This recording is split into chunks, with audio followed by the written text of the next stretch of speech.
Salut à tous, ça fait plaisir. On va se mettre une petite ambiance. Bienvenue sur ce live, bienvenue sur l'île de Kokobea. Merci aux gens qui ont follow. Maka Hehe. Aléa Jacques Tacite, bien sûr. Merci aussi pour les follow. Itadakimasu. Itadakimasu. Bon appétit en japonais. Sur Kokobea, on va vous servir des plats spirituels. On va nourrir votre esprit, on l'espère. Est-ce que la musique fonctionne ? Oui. Voilà.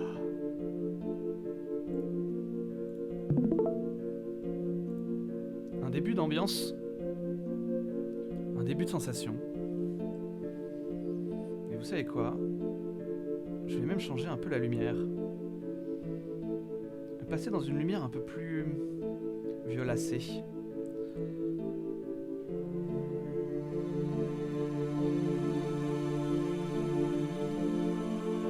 Bienvenue dans Fantastic Slice, qui signifiera des tranches de fantastique, comme si le fantastique était du fromage, que l'on aurait pris et tranché en de fines portions, individuelles, savoureuses et généreuses.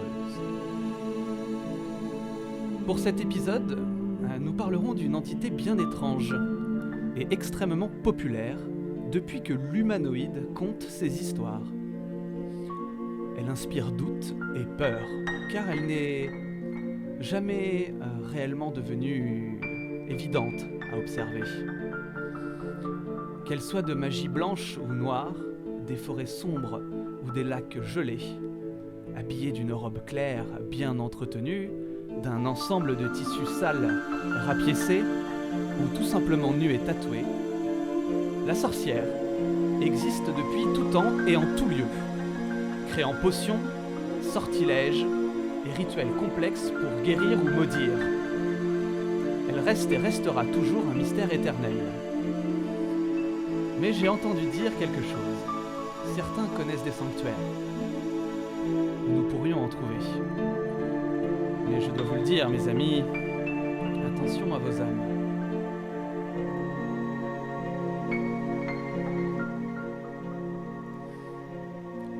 Le second sujet, bien différent et à une ambiance tout aussi mélancolique et intrigante, est d'ordre majeur.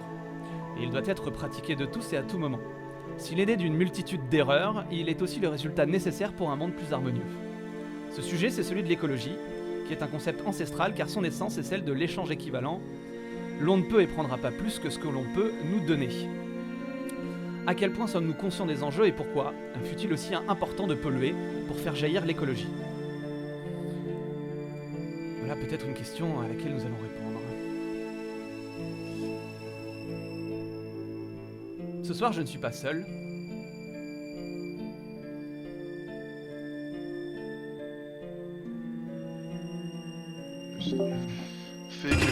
Ce soir, pour m'accompagner, mes chers amis, nous aurons un ingénieur, alchimiste en expérience sociale, triple champion du monde de dessin à la tablette graphique et imprimeur sans relâche d'articles de science, Augustin Persouns. Bonsoir. Bonsoir. Salut Augustin, comment tu vas ? Bah écoute, ça va bien. Ça va bien. Et Tant toi ? mieux. Eh ben ça va, merci, je vais extrêmement bien, même si j'ai un peu froid. T'as un peu froid, il fait froid en France ? En France, je ne sais pas, mais dans le monde dans lequel je me trouve, un peu. Également, la personnalité préférée des nocturnistes, qui est la caste des gens qui ne dorment pas la nuit. Aussi titré comme guerrier des tempêtes en petit bateau.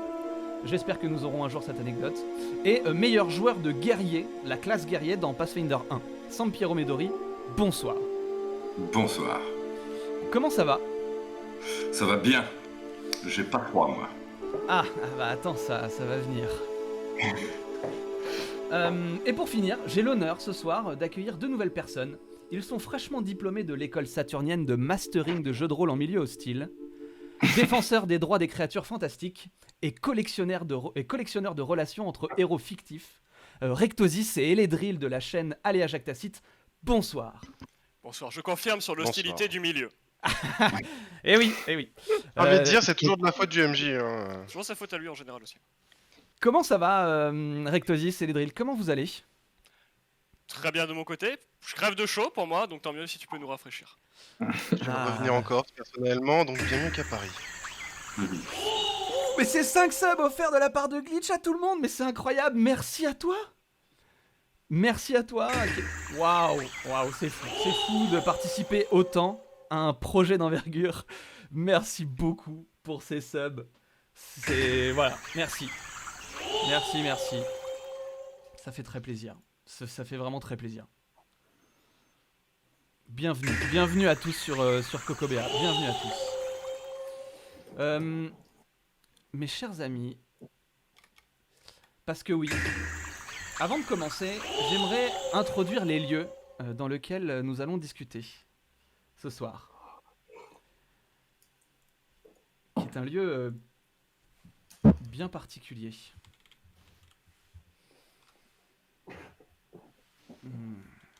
Je vous encourage à faire le silence autour de vous et chez vous et à vous plonger tranquillement.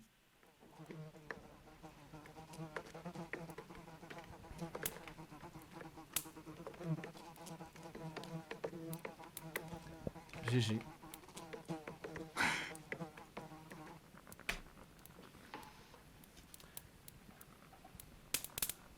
Le vent frappe la porte en bois que vous venez de franchir, laissant passer des courants d'air glacés et remuant des odeurs allant du nauséabond au pain d'épices.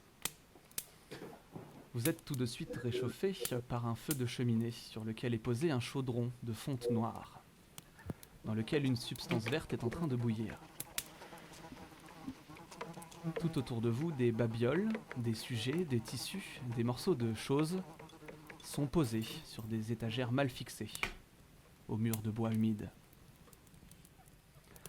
Alors que vous prenez place dans des fauteuils de vieux cuir dur et usé, le seul escalier de la maison aspire votre attention. Seule l'obscurité s'en dégage. Après quelques secondes d'observation, vous voyez une silhouette noire, massive, de tissu sale, couvrant le corps d'une femme lourde et âgée. Elle descend l'escalier avec une agilité déconcertante. Le bois ne craque pas. Elle ne fait quasiment aucun bruit. Elle se dirige vers le chaudron, passant devant un grand miroir, révélant un corps nu, gras, potelé, ridé, torturé et tatoué, d'une femme ruinée par une époque et des rituels aussi sombres qu'autodestructeurs. Elle plonge sa main dans le revers de son grand menton noir et, avec difficulté, elle en ressort une petite créature ailée, une sorte de lézard-dragon miniature. Criant de stress, elle le caresse, le rassure, puis le lâche dans le bouillon. Le cri est aussitôt étouffé. Cette femme, qui vous tourne le dos, saisit une grande cuillère de bois et commence, itérative, à touiller la mixture.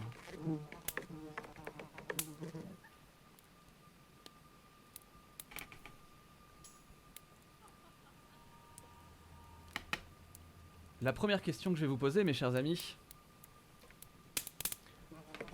j'aimerais savoir quelle est votre première sorcière.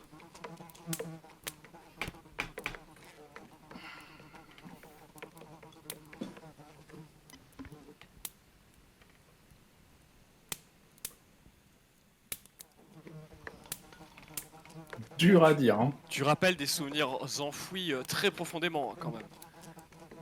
Je pense que ça doit être Blanche-Neige pour moi. Ouais, la même chose pour moi. C'est certainement la vieille sorcière. Je pense. Mais pas sûr à 100%. Et j'en ai vraiment l'image de quand elle est moche et rabougrie. Ah, elle fait tellement flipper là avec sa pomme là et son manteau là. Alors, pour ma part, je crois que ça doit être Hansel et Gretel. Oh.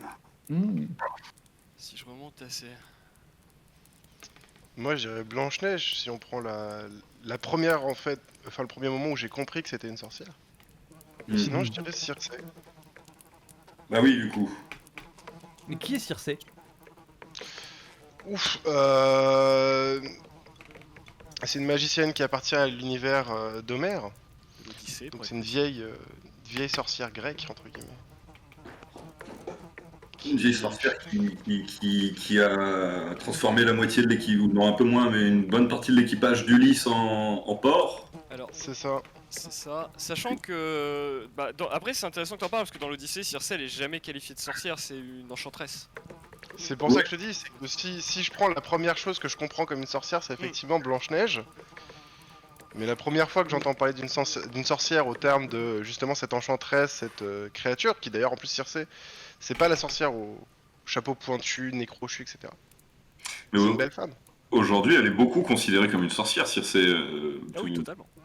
Et je pense qu'elle a beaucoup amené, enfin il y a beaucoup de littérature sur la sorcière qui est inspirée de Circé, genre de transformer les gens en porc. Par exemple, moi, ça me rappelle aussi peut-être l'une de mes premières sorcières, dont j'ai carrément oublié le nom, celle qu'il y a dans Willow. Je sais pas si vous vous souvenez de ce film de... Ou le voyage de Chihiro.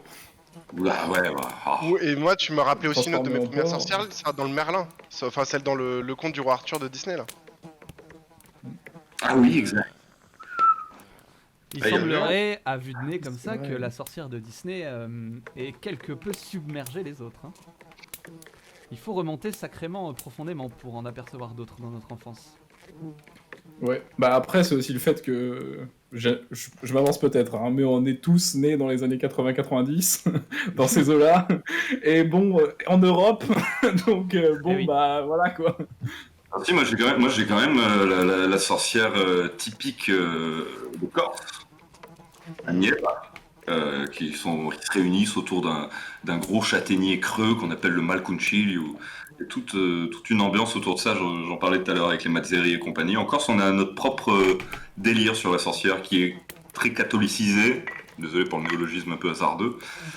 Mais voilà, on a notre propre délire qui remonte à loin. On racontait que quand j'étais gamin, pour m'empêcher de me réveiller la nuit et d'aller faire le con un peu partout, on disait qu'il y avait la sorcière du village, qui avait pas de nom, c'était juste la vieille ou la sorcière, qui avait une dioca. Une dioca, c'est un crâne humain, et elle l'envoyait, pour vérifier que les enfants dorment bien, elle l'envoyait dans les maisons, et la dioca se nourrit en léchant les restes collés au fond des poêles, au fond des casseroles, etc.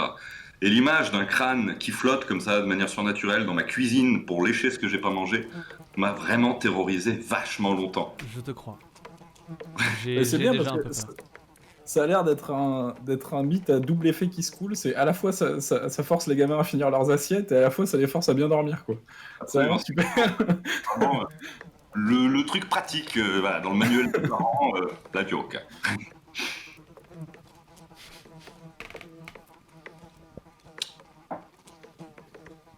Bah moi aussi, les amis, moi aussi, je pense que ma première sorcière, c'est celle de Disney, qui m'a beaucoup marqué, à tel point que l'inspiration de la sorcière qui est en train de touiller la mixture devant vous provient probablement un peu de là.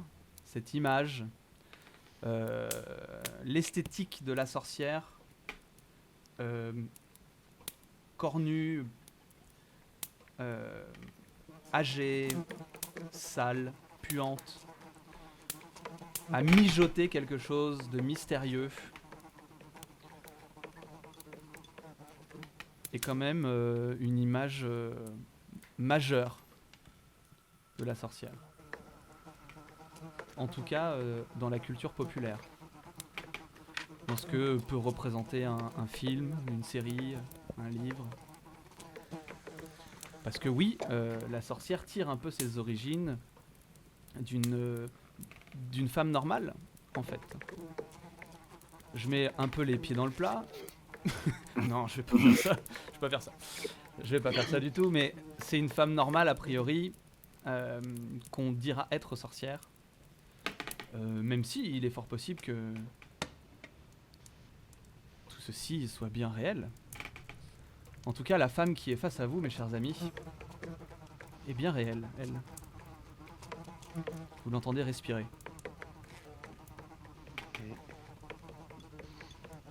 Mais outre l'aspect de de la réalité de cette sorcière dans sa nature, d'humaine ou pas, parce que ça aussi déjà, si on va dans la sorcière de fantasy, au fondement, si on prend tout ce qui est grec, ou même ce qui est celtique dans les grandes sorcières entre guillemets, elles ont aussi leur part de divin. Elles ont généralement un ancêtre qui est parfois d'ailleurs les premières sorcières entre guillemets de Grèce, c'est justement celles qui ont été fécondées par Pan, qui était un dieu particulièrement libidineux, qui était un dieu druidique, qui était plus ancien même que les dieux grecs si on va dans les textes. Et justement, ces enfants non choisis étaient des sorcières. Et du coup, on leur apprenait des apprentissages qui étaient des apprentissages... alors je dis druidique, même si c'est très celtique le druidisme, mais qui étaient très animistes, qui étaient très liés à la nature et à ses pouvoirs et à son exploitation. L'usage des herbes médicinales, l'usage de l'apprentissage au sein d'une maison, de qu'est-ce qui est sain, qu'est-ce qui est pas sain, comment guérir les premiers onguents. Tu cites plein de choses. Est-ce qu'on pourrait tenter de faire une première définition de la sorcière ? Est-ce que quelqu'un aurait une définition de la sorcière qui pourrait être entendue de tous ? Une sorte de généralisation ? En fait, à l'Antiquité, la sorcière, t'as déjà deux grands modèles qui se définissent très tôt. À la fois le modèle de la devineresse, sur le mode des aruspices, des chamans, de ceux qui vont jeter des osselets, faire des rituels de sang pour essayer de comprendre la volonté des dieux et d'exprimer la volonté des dieux auprès des mortels.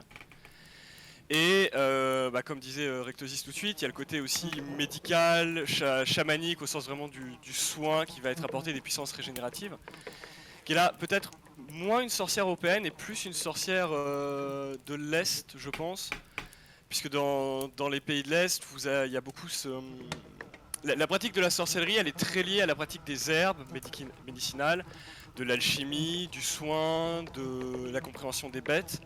Et ça, dans les villages à l'époque, c'est beaucoup en Pologne, Roumanie, c'est le rôle de celui ou celle qu'on appelle le Vedmak, qui est le sorcier, mais qui est un sorcier, un devin, celui qui va faire accoucher la chèvre du village s'il y a besoin, soigner les enfants, etc.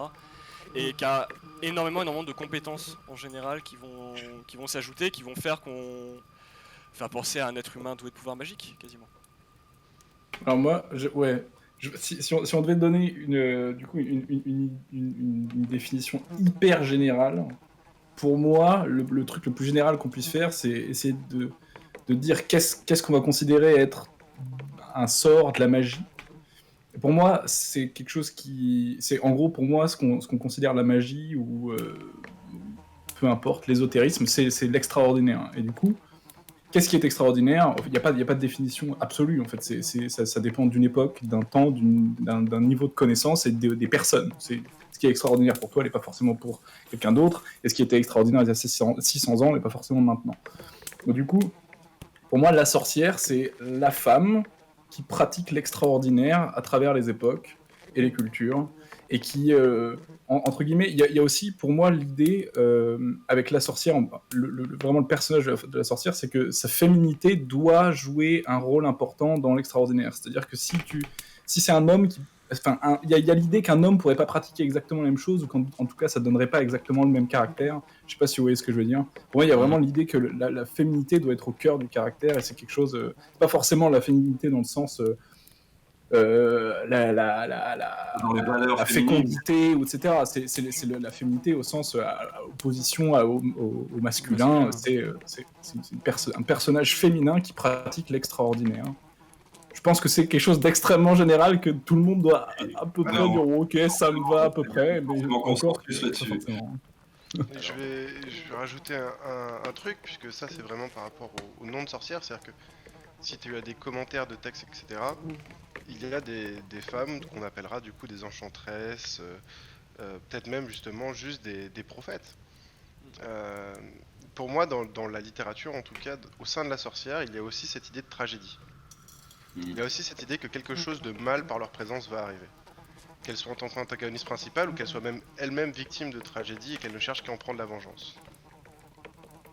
Ouais, moi je tombe d'accord là-dessus. Pour moi, pour ajouter ma pierre à l'édifice général d'Augustin, il y a quelqu'un qui met dans le chat la sorcière, c'est une création masculine pour diaboliser les femmes libres.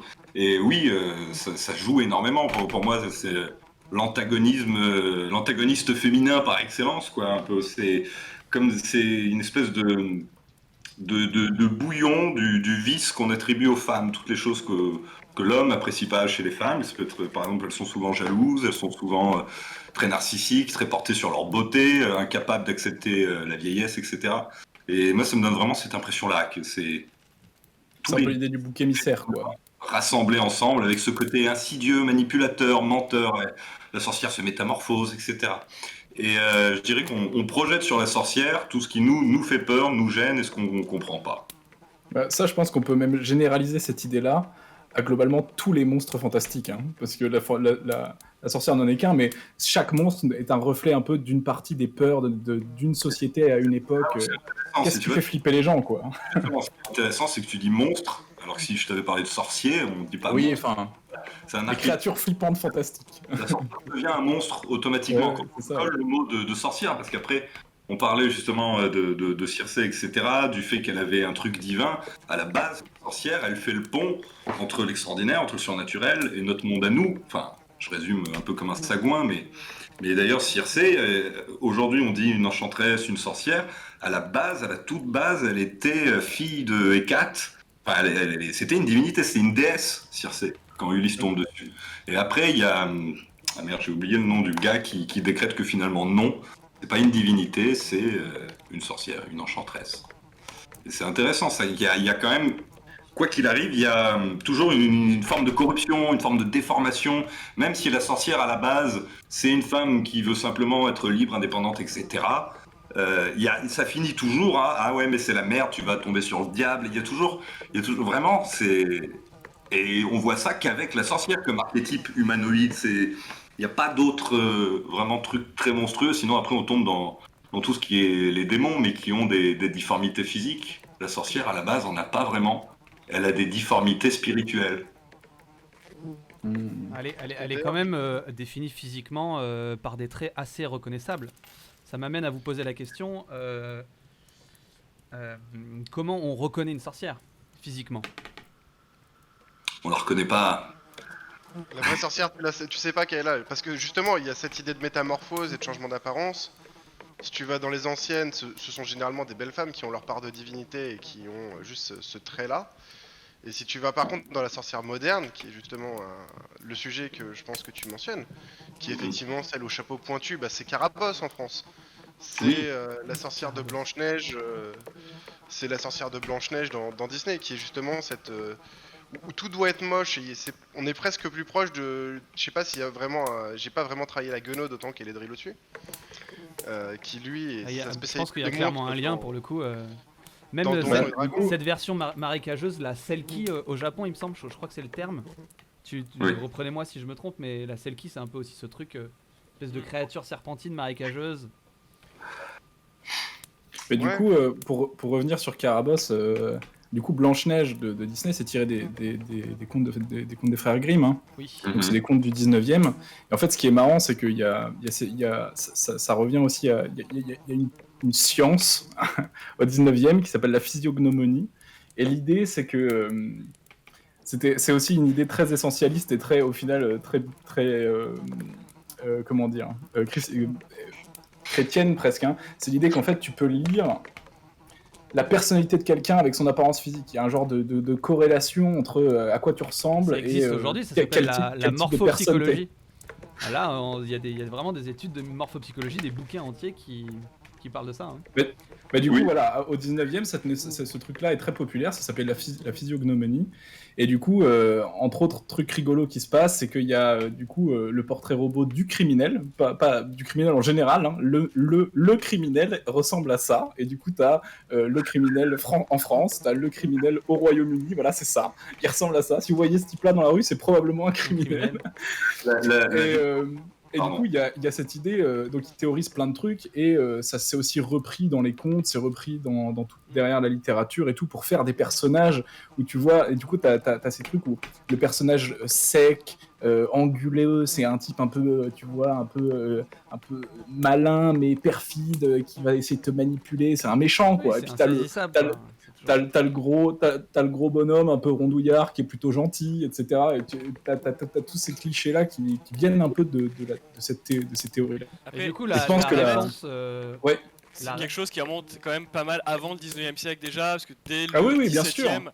t'as les premiers manuels de chasseurs de sorcières qui vont commencer à arriver en Inde, notamment le roi Charles Ier, avant qu'il se fasse exécuter lors de la révolte que pilotera Cromwell plus tard, qui s'est lancé dans toute une encyclopédie de démonologie sur comment reconnaître la sorcière dans la ville, comment traquer les sorcières. T'as même un métier de traque des sorcières, sont les Witchfinders, qui sont payés à la condamnation.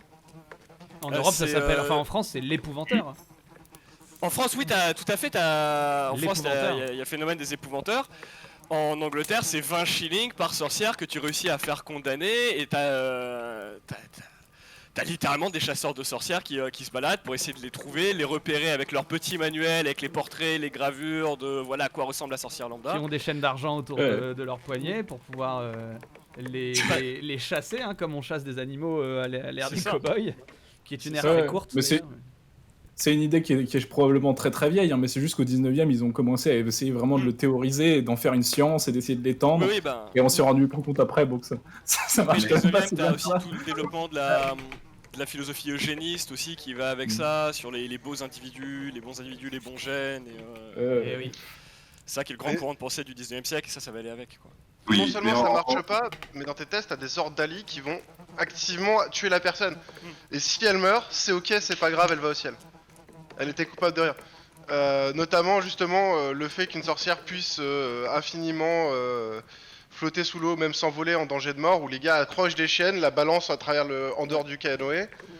La personne coule. Ah bah elle a coulé, c'était une bonne personne.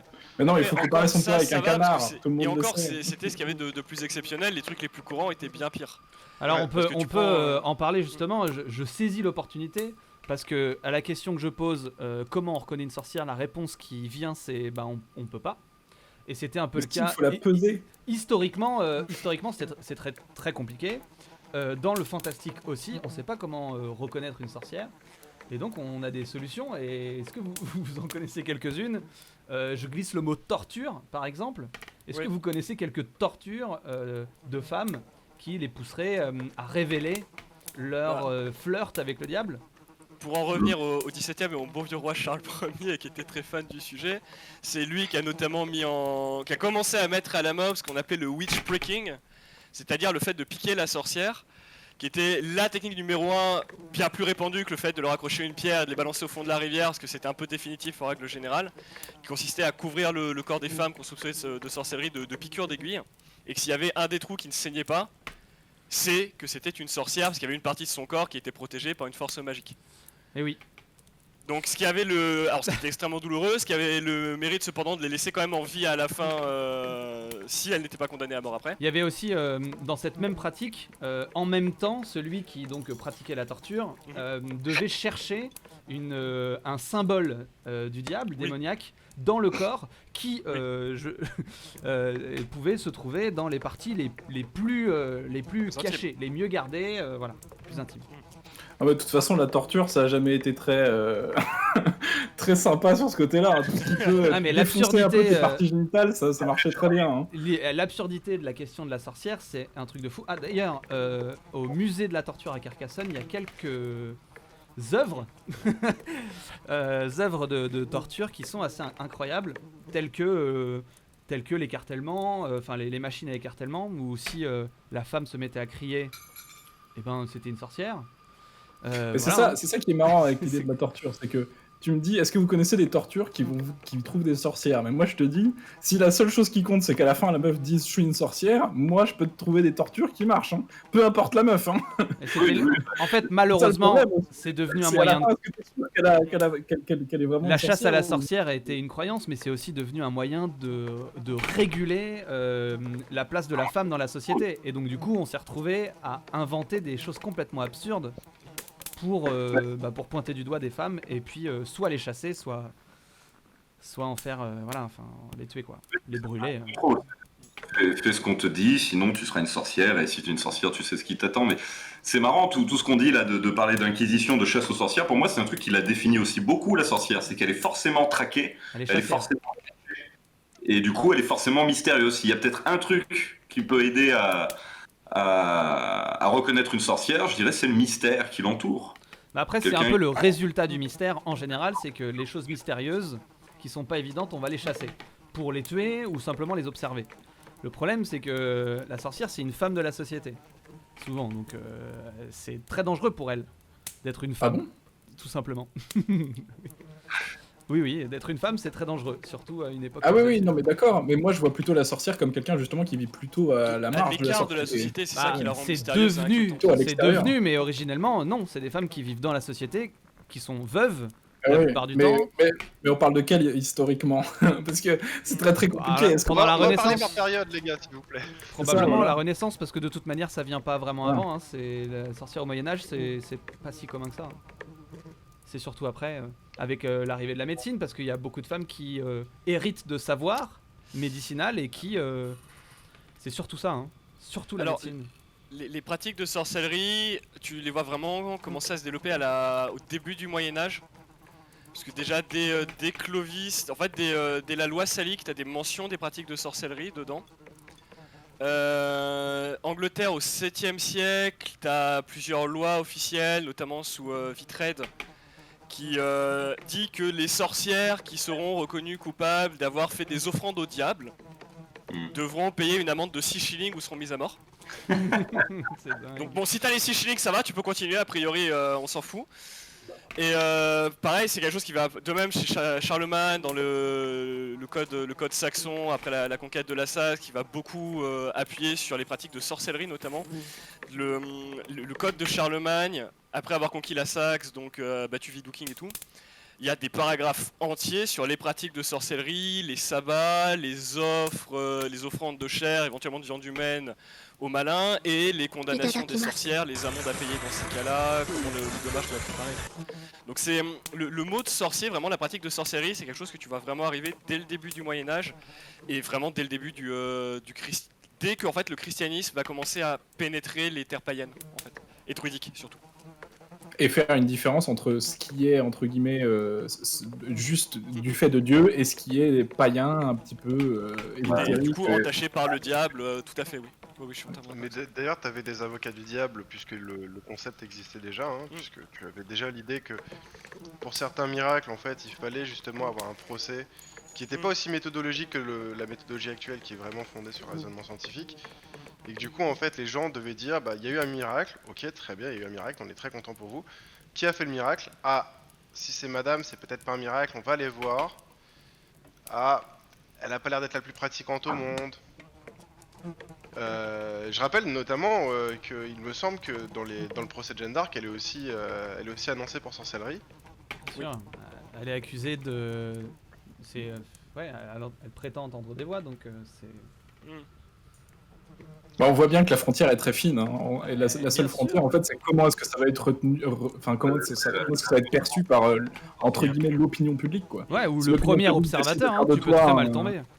C'est ça, d'essayer de faire de toi un genre de bouc émissaire et de dire c'est de toi la famine de l'année dernière, c'est à cause des satanistes comme toi, et bah tu crames. Et s'ils disent ah elle est bénie des dieux, et bah c'est bon. Et c'est là qu'on voit justement des différences culturelles. Bah, par exemple, la Corse, on a effectivement des racines mystiques, etc., qui font que, et on a aussi on n'est pas des balances de manière générale, ce qui fait qu'on n'a pas été trop emmerdés. Mais et c'est vrai que t'as aussi Parce que le d'autres pourcentage endroits, est faible, t'as parce que aussi vous êtes pas d'autres endroits dans le beaucoup. monde. T'as d'autres endroits dans le monde où en fait les gens vont se dire, bah dans notre village on a une sorcière qui nous soigne, elle est guérisseuse avant tout, et ils vont pas la balancer. Par contre quelqu'un un jour va trop parler, et 2 semaines plus tard t'as le Vatican qui vient. Le Vatican au Moyen-Âge c'est aussi une force militaire et c'est aussi un pouvoir gouvernemental dans ses autorités. Il y a des gens qui vont cramer. Et c'est la nuance en fait qui est là, qui est que la sorcière, quand elle est bénéfique du moins, elle va souvent être protégée par sa communauté. Oui, coup-ci, coup-ça, mais oui, il y a un truc comme ça. Bah, c'est toute la beauté du truc, hein, aussi, de collaboration ou non avec l'autorité. On voit ça. Je suis en train de penser depuis tout à l'heure aux sorcières dans The Witcher, parce que pour le coup, elles sont beaucoup représentées, on les voit pas mal, ça tourne beaucoup autour de la question de la sorcellerie, du clergé qui chasse, etc. Qui sont vus un peu, enfin moi de ce que j'en ai retiré sans étudier la question, un peu plus, c'est presque proche d'une magicienne. Elles ont un truc assez proche de la magicienne, je trouve. Dans le monde de The Witcher, les sorcières, les sorciers, les mages, c'est généralement plutôt c'est vraiment la même étoffe. Hein, les sorcières comme les sorciers, donc femmes comme hommes, manient en général les mêmes pouvoirs et ont la même place dans le monde et dans la politique, hein, dans The Witcher. Oui, d'ailleurs, The Witcher, c'est un sorceleur qui est plus une sorte de déviation. Enfin, c'est une sorte d'ensorceleur, un peu comme on peut le retrouver dans D&D ou Pathfinder en l'occurrence, qui est plus quelqu'un qui possède de la magie de manière innée. Oui. Donc, c'est de la magie qui est relativement faible. Non, c'est faible, mais c'est sanguin, c'est ça, c'est son sang, c'est l'alliance. C'est des mutations. C'est une mutation. C'est un mélange de décoction sur des années avec d'autres trucs de mutation génétique qui justement en fait à la base c'est le résultat en fait de centaines d'années d'expérience des magiciens. C'est ça. Et qui ont créé justement cet ordre qui sont plus proches de ce que tu aurais dans tout ce qui est combattant magique. Donc pour DND5 ce serait le combattant occulte. Et pour Pathfinder j'ai plus l'équivalent sous la main mais déjà le Dragon Knight est pas super loin. L'idée que tu as dans les sorceleurs de manière générale, c'est que les décoctions alchimiques, les pratiques magiques qu'ils ont subies, les ont fait évoluer normalement, comme tout être humain, mais de manière hyper accélérée, ce qui fait qu'ils ont fini par développer une forme de vision nocturne, une super résilience, etc. Comme pourrait le faire n'importe quel être humain, au bout de plusieurs millénaires d'évolution en fait.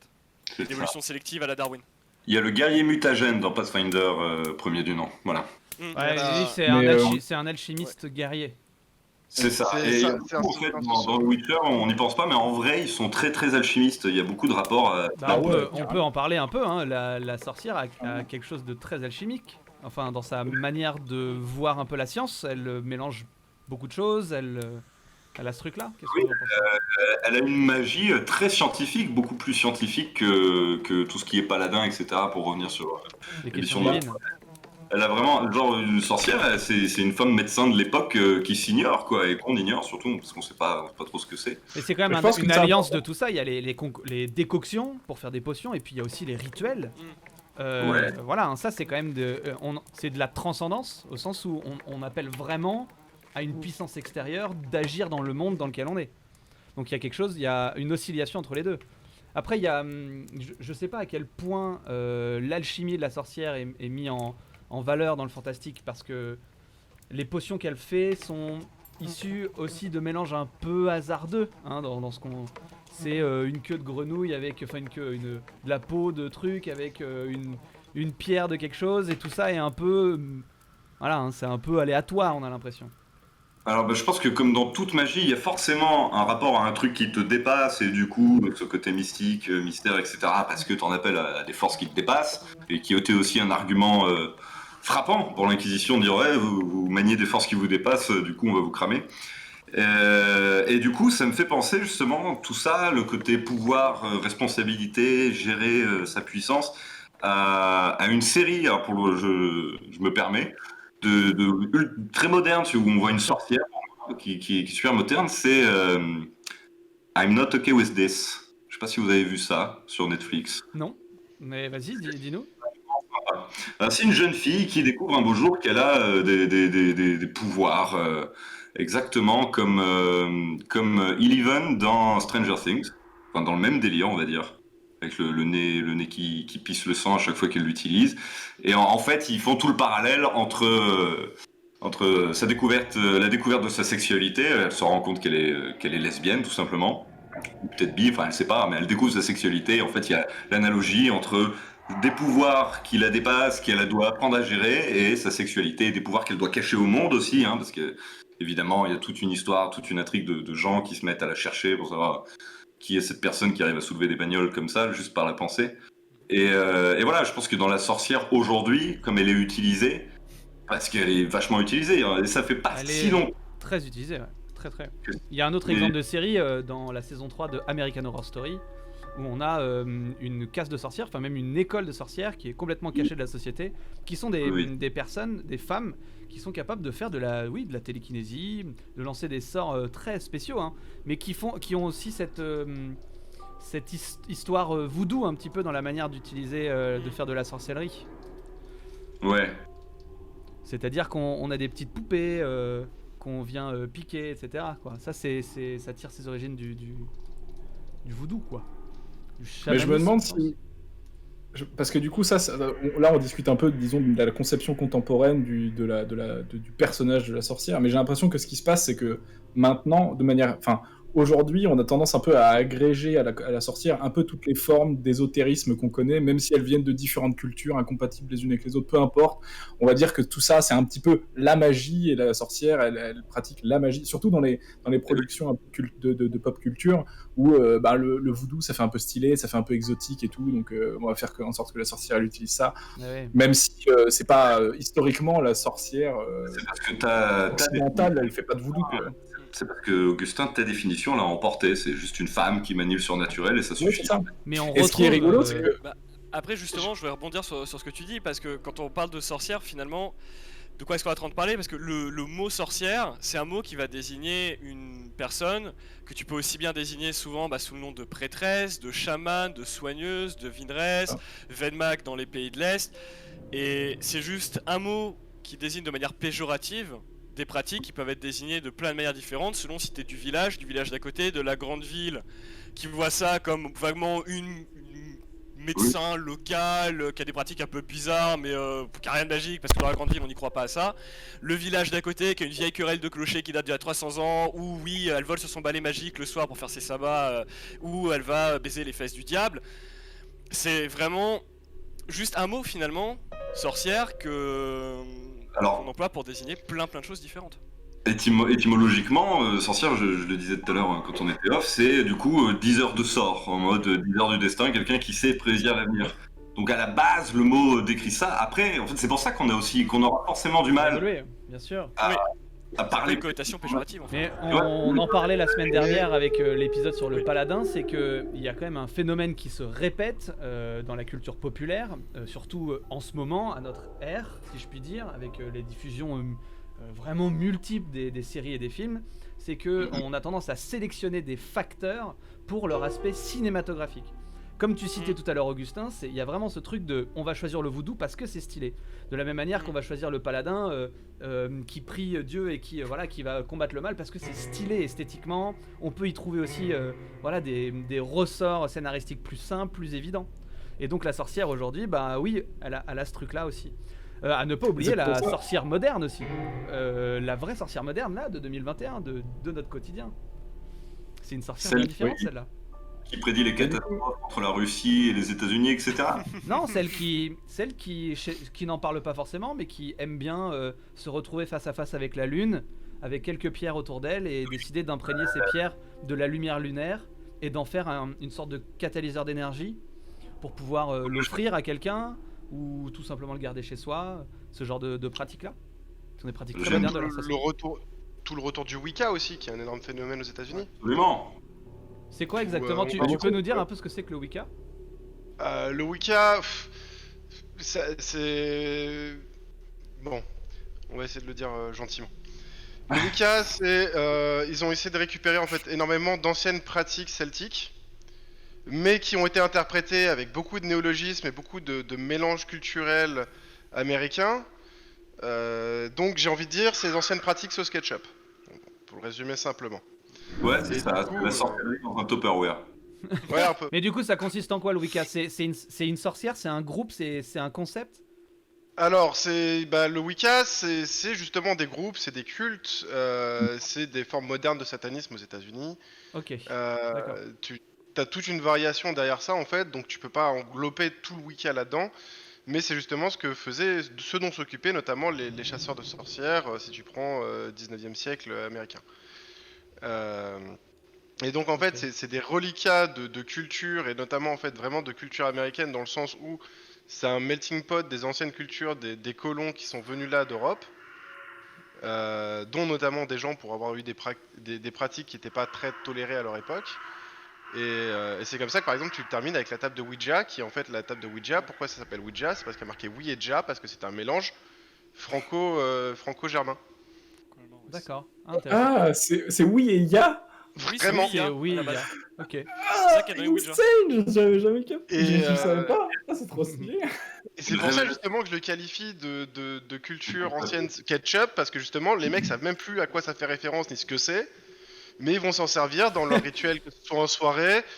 C'est aussi le Bloody Mary où justement tu vas compter tes Bloody Mary devant un miroir en espérant faire venir une apparition.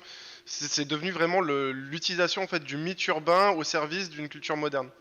Le Bloody D'ailleurs, la sorcière. Mary, ils en ont fait une pratique à part entière. À la base, c'est juste pour rappeler le fantôme de Bloody Mary. C'est pas. Ouais, mais c'est devenu culte en fait. Ça s'est complètement démocratisé en mode faut que tu te mettes devant ton miroir, que tu dises 5 fois Jeepers Creepers. Non, c'est pas Jeepers Creepers. J'ai oublié le nom de ce film hyper connu avec le type abeille là. C'est un espèce de type guêpe. Comment il s'appelle? Ouais, j'ai oublié son nom. Si vous Beetlejuice. savez dans le chat. Non. Ça c'est Scarabée, c'est Burton. Non, il y a un film d'horreur hyper connu. Bah, c'est le même concept que le Bloody Mary et tu dois te mettre devant le miroir et tu dois.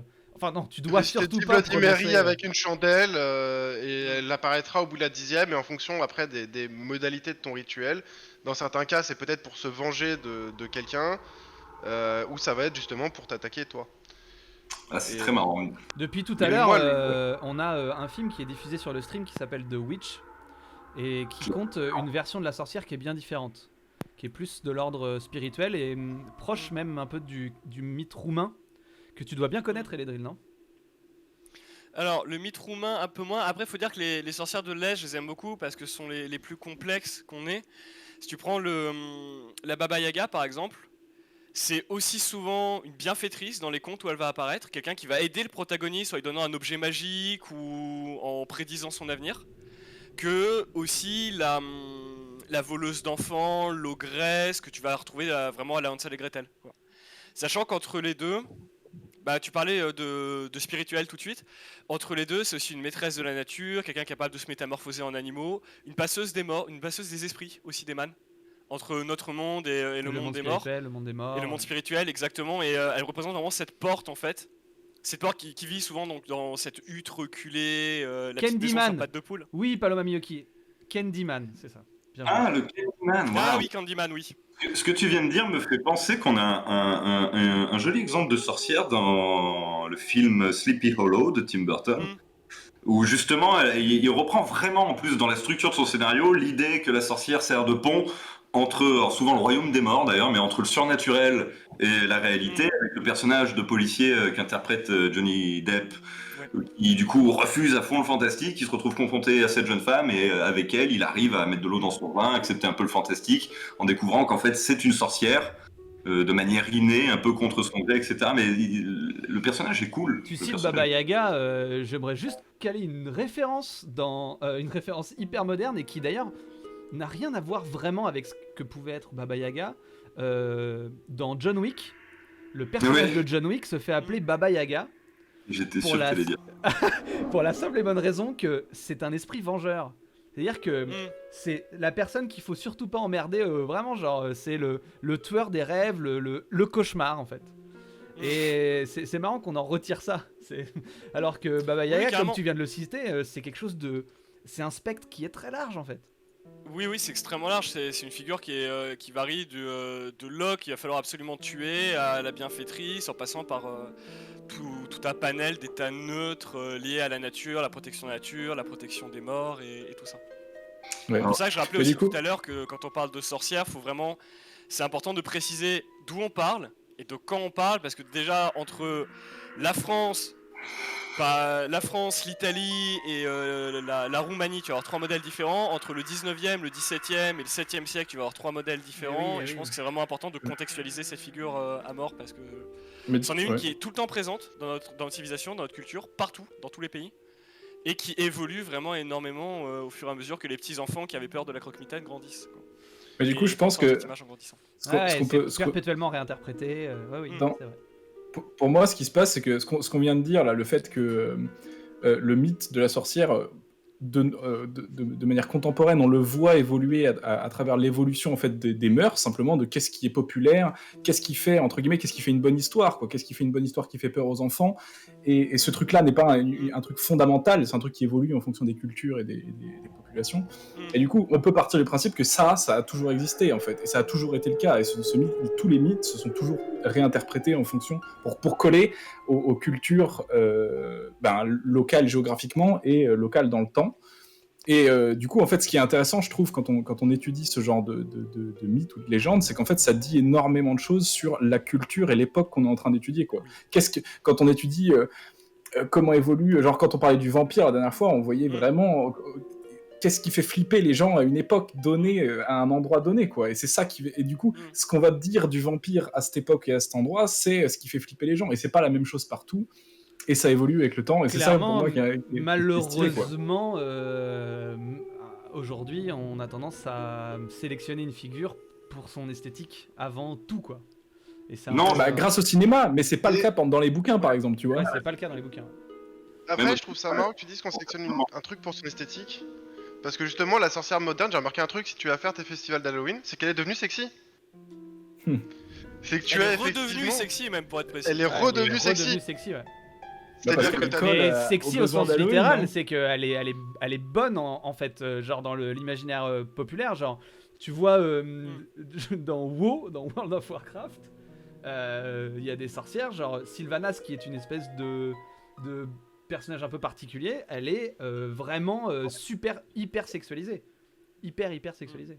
Et c'est qu'un exemple. Pour moi, ce qui se passe avec Halloween, c'est que les enfants qui tapaient aux portes dans les années 80 et 90, maintenant, ils sont en âge d'aller boire des coups et de plutôt avoir envie de pas rentrer seul à la maison. Et du coup, la sorcière avec le nez crochu, quand tu vas au bar, elle est moins stylée, quoi. Ouais, et du coup, c'est transporté dans tes médias aussi. Tous tes médias, du coup, avec les académies, My Little Witch Academia, qui était un projet en plus Kickstarter, donc tu voyais qu'il y a une population derrière d'animés récemment. Enfin, récemment. 3-4 ans, c'est justement une histoire de sorcière et où ils te le rendent tous dans un esthétique mignon, etc. Et en fait, l'univers de sorcellerie et de sorciers aujourd'hui, qui, sûrement avec la perte d'influence du catholicisme, devient en fait de plus en plus beau. Ça devient vraiment un univers d'évasion au sens propre du terme, et pas juste un univers de confinement. Et souvent, les premiers acteurs, parce que la figure est très connue, c'est les sorcières. Moi, je pense qu'il y a aussi quand même tout un truc, c'est quand même très politique de rendre sa beauté à la sorcière. On le disait tout à l'heure, c'est devenu l'égérie féministe un peu par excellence, la sorcière. Et le fait qu'elle ne soit plus cette espèce de monstre moche, avec un nez crochu et un drôle de chapeau comme toutes les minorités qu'on n'aime pas, toutes les caricatures comme ça, tous les machins qu'on a cramés dans l'histoire, de lui rendre sa beauté, il y a quand même un truc, et de lui donner aussi... Justement, de moderniser ses pouvoirs, d'en faire des trucs plus esthétiques, plus badass que la bonne femme ménagère en train de tortiller son chaudron comme une conne, de faire tout ça, il y a quand même... Regarde, tout à l'heure, sur le chat, on voyait tout de suite, j'ai dit un truc, il y a quelqu'un qui a rebondi instantanément en disant, on appelle ça le féminin monstrueux. Genre, c'est vraiment maintenant très ancré dans la tête des gens quand même, et c'est comme si populairement les gens avaient envie de reprendre de reprendre la main en fait sur ce mythe de la sorcière, de lui rendre. Sabrina. Hein. Comment ? La série Sabrina, ils l'ont refait, ça a hyper bien marché. Et c'est pas du tout des sorcières dégueulasses. Hein. Et avant ça, ma sorcière bien aimée. Ma sorcière bien aimée. Charmed.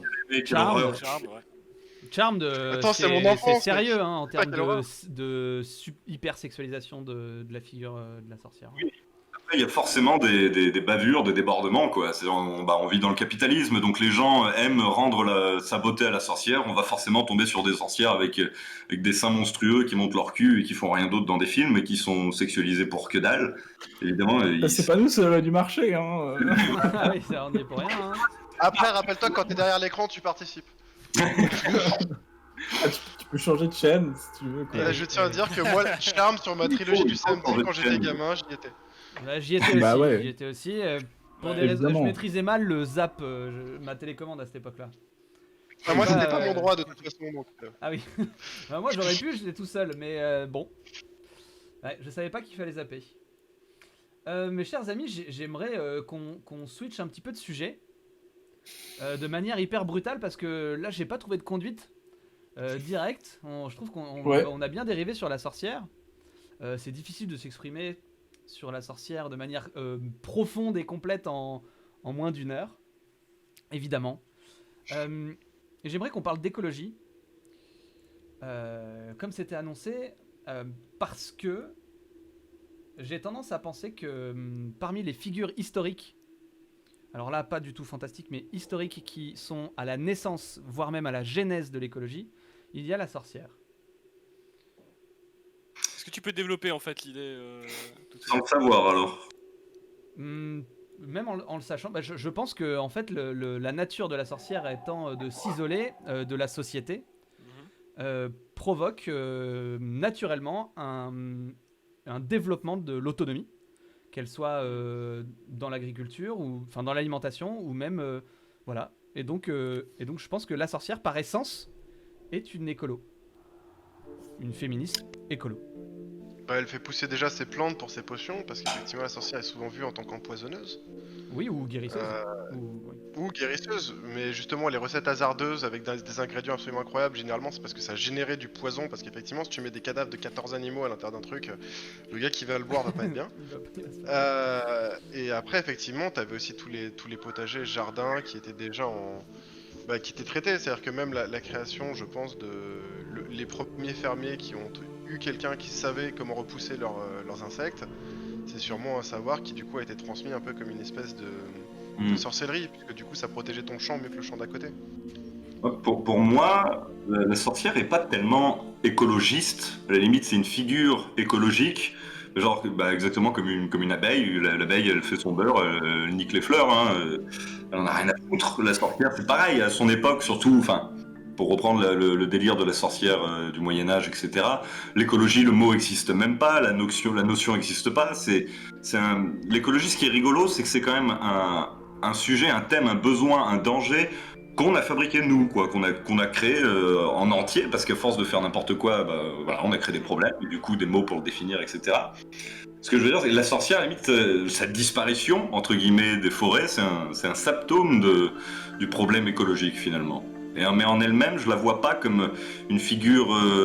elle utilise la nature exactement comme n'importe qui à l'époque. Voilà. Pas plus. Au final, comme nous aujourd'hui aussi. Sauf qu'on l'a fait à l'échelle industrielle. Je vais répondre à ta question par une autre question, c'est-à-dire que là on a défini ce qu'était la sorcière, mais du coup avant de partir j'aimerais bien qu'on soit d'accord sur les mots. Est-ce que tu peux nous définir ce que toi tu entends par écologie? Quand tu nous demandes justement le lien entre sorcière et écologie, t'entends quoi par écologie? Un peu comme le dit Paloma Miyuki dans le chat, l'utilisation de la nature et des choses à t'apporter pour vivre, sans forcément en avoir besoin de plus. Tu vas prendre un petit peu uniquement ce que la nature te donne et tu vas le transformer sans faire du mal à cette nature. Après, est-ce qu'au Moyen-Âge tout le monde n'est pas écolo, du coup, par définition? Oui. Bah non, c'est pour ça que moi je suis pas d'accord avec ce délire-là, parce que pour moi l'écologie c'est moderne. C'est une construction moderne, je suis assez d'accord. Ouais, c'est une construction très moderne. Après, je pense que la raison pour laquelle les deux peuvent être assimilés entre guillemets, c'est qu'effectivement il y a ces reliquats de druidisme, c'est ta sorcière romaine qui va être guérisseuse, etc. Où il y a ce rapport avec la nature où il prend soin de la nature et la nature prend soin de lui. Et puis il y a aussi. Je sais pas à quel point ce justement rapport est assez sacraliser la profond nature. pour le justifier. C'est pas ça. Après, il y a aussi une question de connaissance aussi qui est à mettre en avant. C'est que l'écologie, aujourd'hui, alors en 2021, c'est aussi une histoire de connaissance. Parce que, tu vois, moi je vais donner un exemple tout bête. La connaissance de ce qu'est le plastique, pour plein de pays, c'est un réel problème parce qu'il y a plein de gens qui sont pas éduqués au fait que le plastique est nocif. Et donc on en fait un peu n'importe quoi. Nous les premiers, bien sûr, mais voilà, pour redire que la connaissance, et donc ça rejoint la question du druidisme, et de la sorcière qui connaît la nature. Et connaître la nature et connaître son environnement, c'est savoir l'utiliser. Et donc, voilà, savoir faire à manger, par exemple, c'est une forme d'écologie. Ce que tu viens de dire me rappelle cette blague de Kaamelott. Ah. Où les gars, où t'as la prophétie de dans 1000 ans, si vous continuez de pêcher, il y aura plus de poissons. Et le gars regarde, il dit non mais ça c'est dans 1000 ans. Moi j'ai des gens qui ont faim là. Vous comprenez voilà, pas, monsieur. Voilà. Il y a Luxurius qui dit je pense que c'est le fait de prendre ce dont tu as besoin, ou plus d'ailleurs, mais toujours avec l'idée de faire attention à la nature, en la respectant et en y prenant soin. Et ouais, je partage ça. Je pense vraiment que l'écologie, ça doit être ça. C'est juste qu'aujourd'hui, on en a fait un flambeau de l'opposition à presque la science qui pollue, si je puis dire. Mais originellement, l'écologie, c'est proche de l'alchimie, au sens de Full Metal Alchimiste, d'échanges équivalents, sincèrement, où on prend quelque chose. On le voit dans la permaculture, qui est pour moi une version de l'écologie. On va utiliser sa connaissance pour faire en sorte que telle graine pousse à côté de telle autre graine en fonction de ce qu'elle produisent. Par exemple, on va mettre des orties à côté des tomates parce que les tomates ont besoin de beaucoup d'azote et les orties en produisent beaucoup. Et donc ça, c'est une histoire de connaissance et c'est quelque chose d'assez basique en fait en termes d'association. En fait, au sens étymologique, écologie, c'est éco la maison, logis étudier. En fait, c'est étudier le monde de la planète, quoi, le monde sur lequel on vit avec les êtres vivants, la faune, la flore, etc. En fait, être écologiste, ce serait privilégier la planète, la terre, la nature, la faune, la flore à soi-même. Du coup, genre étymologiquement, c'est-à-dire mettre. Mais du coup, est-ce que, alors, je sais pas si tout le monde est d'accord avec ça, mais pour moi, cette notion que on a une idée de la nature comme étant quelque chose vraiment de complètement dissocié de l'humanité. Et on a l'idée de la nature comme quelque chose d'un petit peu, je sais pas comment dire, presque sacré, mais c'est pas ça que j'ai envie de dire. C'est plutôt que il y a l'idée que c'est quelque chose qui est très finement réglé, que tout s'équilibre les uns avec les autres, qu'il y a un genre qui est un peu loin de l'humain, c'est ça que tu veux dire, non? Voilà, un peu loin de l'humain, et que si on vient foutre un peu nos sales doigts là-dedans, on va tout dérégler, on va tout casser. Oui. Pour moi, cette idée-là, c'est une idée qui est extrêmement contemporaine, genre moins d'un siècle, je pense. Oui, c'est archi faux. Tout ce que l'humain produit est naturel c'est pas ça, vraiment. Par essence. Parce que pour moi, en réalité, ce qui se passe, c'est que, en fait, la nature, on la voit à l'équilibre simplement parce que c'est un statu quo, c'est pas un équilibre. C'est toutes les espèces vivantes aimeraient bien prendre le dessus sur les autres, mais il se trouve qu'elles peuvent pas, quoi. Et du coup, elles sont en compétition permanente les unes avec les autres. Et c'est pas un équilibre où chaque chose a été réglée finement, c'est juste que naturellement, il y a un statu quo général qui s'est créé. Et quand on vient foutre le bordel, et qu'il y a des choses, qu'on change l'environnement, il se trouve que des trucs qui étaient adaptés à vivre dans cet environnement n'existe plus, c'est un autre environnement qui existe maintenant. Et donc, ces trucs-là disparaissent, mais ça laisserait la place pour quelque chose d'autre. C'est pour ça que l'écologie, aujourd'hui, c'est un peu le problème, c'est que l'écologie, c'est un terme, c'est une attitude qu'on doit adopter, alors que pas du tout. La preuve, quand je vous dis ça, vous me dites tout de suite que, en fait, c'est banal l'écologie au Moyen-Âge. C'est tout le monde est écolo. Bah, t'es forcé en fait. Bah, oui, si l'écologie, c'est ne pas modifier significativement l'environnement, ça fait très peu de temps qu'on est capable de faire ça. Et voilà, c'est ça. Contemporain, l'écologie. Au Moyen-Âge, une cité avec un château fort et 300 pecnos en train de jardiner, ça ne modifie pas l'environnement au niveau où on est capable de le faire aujourd'hui. C'est pour ça que c'est évidemment moderne, et ça n'empêche pas l'idée d'un statu quo entre des espèces qui veulent évidemment dominer. C'est comme partout, il y a un pouvoir que tout le monde veut, et en fait ça s'équilibre quand les forces sont équilibrées, ça forme un statu quo. Pour deux choses, pour revenir déjà sur la question de l'écologie, où je disais au Moyen-Âge tout le monde est écolo par provocation. En fait c'était vraiment une provocation, parce que dans les faits, le Moyen-Âge n'est pas écolo, et comme vous disiez tout à l'heure, l'écologie c'est vraiment quelque chose de très contemporain. Le moment où on commence à se dire on a un impact qui est trop fort, c'est vraiment contemporain, et en fait ça fait quand même très longtemps qu'on a un impact. On s'en est rendu compte récemment, mais juste pour information, la France a aujourd'hui beaucoup plus de couverts forestiers qu'elle en avait au Moyen-Âge. J'allais le dire, ouais. Au Moyen-Âge, la déforestation... il faut attendre Philippe Auguste au XIIe pour avoir un roi qui dit on va créer l'office des eaux et forêts. On va créer des mecs qui gèrent ça parce qu'on a rasé tous les arbres pour faire des villages et des châteaux forts. Et c'est la merde, il y a plus d'animaux, ils sont tous morts. On a remblayé tous les marais aussi. On a remblayé tous les marais, et en fait on se rend compte que ça commence à craindre, et c'est là que les rois ont commencé à replanter massivement des forêts, etc. Ne serait-ce que pour la navale plus tard. Mais après, deuxième provocation, parce que je suis un infâme individu. Est-ce que la sorcière est pas justement par définition anti-écolo, dans la mesure où elle maîtrise la magie, à savoir littéralement le contraire de la nature, puisque la magie c'est ce qui échappe aux lois physiques, c'est ce qui échappe aux lois naturelles, et c'est quelque chose de finalement presque divin ou diabolique, selon l'angle que tu prends, et qui est donc à l'opposé vraiment de la nature. Ça pose la question. Je vais prendre le terme de surnaturel si ça te dérange pas, qui est justement que ça se pose au-dessus. Oui, voilà. Plus que magie, ok. Moi j'ai l'impression qu'il y a...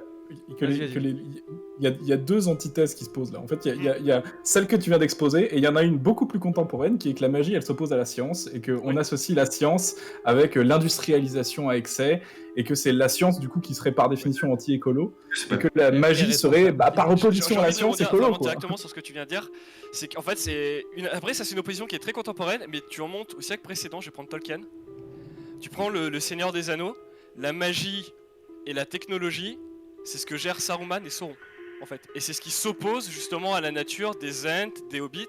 Et dans le Seigneur des Anneaux, la technologie de Saruman qui déforeste pour construire ses barrages, ses machines, et la magie de Sauron qui justement ignore les puissances naturelles et fait absolument ce qu'il veut avec la matière, y compris la matière organique pour recréer les orques, Morgoth, etc. C'est vraiment deux forces qui sont alliées en fait dans le Seigneur des Anneaux et qui s'opposent aux forces naturelles bénéfiques et à l'ordre normal du monde. En fait. Et c'est vrai qu'on voit ça souvent en fait dans le fantastique, la sorcière est protectrice de la forêt, des petits animaux, etc. C'est vrai qu'on retrouve ça énormément. D'ailleurs, la communication entre la sorcière et les animaux, je repense à, pour revenir sur la sorcière, on disait ça tout à l'heure, que c'était marrant de voir que Morgane était passée du statut de fée à sorcière. Et je repense au film de Guy Ritchie, King Arthur, qui est vachement bien. Où c'est vachement bien foutu, ça aussi, la communication de la sorcière avec les bestioles. Et du coup, figure écolo là-dessus. Alors oui, figure écolo dans certains cas quand elle la respecte, mais t'as aussi l'inverse, figure anti-écolo lorsqu'elle l'a servi, parce que ça peut être aussi le cas du familier, du chat que tu vas garder, que tu vas posséder, diriger, soumettre à tes ordres pour agir. Mais oui, c'est vrai, hein. Ou du crapaud, ou du rat, ou des du familiers, chien. ouais, elle est un peu anti-écolo. La différence entre la bonne sorcière et la mauvaise sorcière, quoi. La bonne sorcière, elle a un animal. J'aimerais revenir sur lui ce que parle, tu as dit. C'est la bonne sorcière. La tête, mais malade. J'aimerais revenir sur ce que tu as dit. Et Ledred, tu as dit est-ce que elle est pas anti-écolo parce qu'elle utilise la magie et du coup, ça pose la question de est-ce que le fait d'utiliser quelque chose va complètement à l'encontre d'un comportement quotidien. Parce que, pour le coup, la sorcière, de manière quotidienne, elle n'utilise pas la magie pour se nourrir, ni pour vivre. Elle utilise la magie parce qu'elle en est capable et elle va faire des choses... C'est plutôt rare, en fait, parce que ça lui coûte souvent de l'énergie, ça lui coûte des contrats, etc.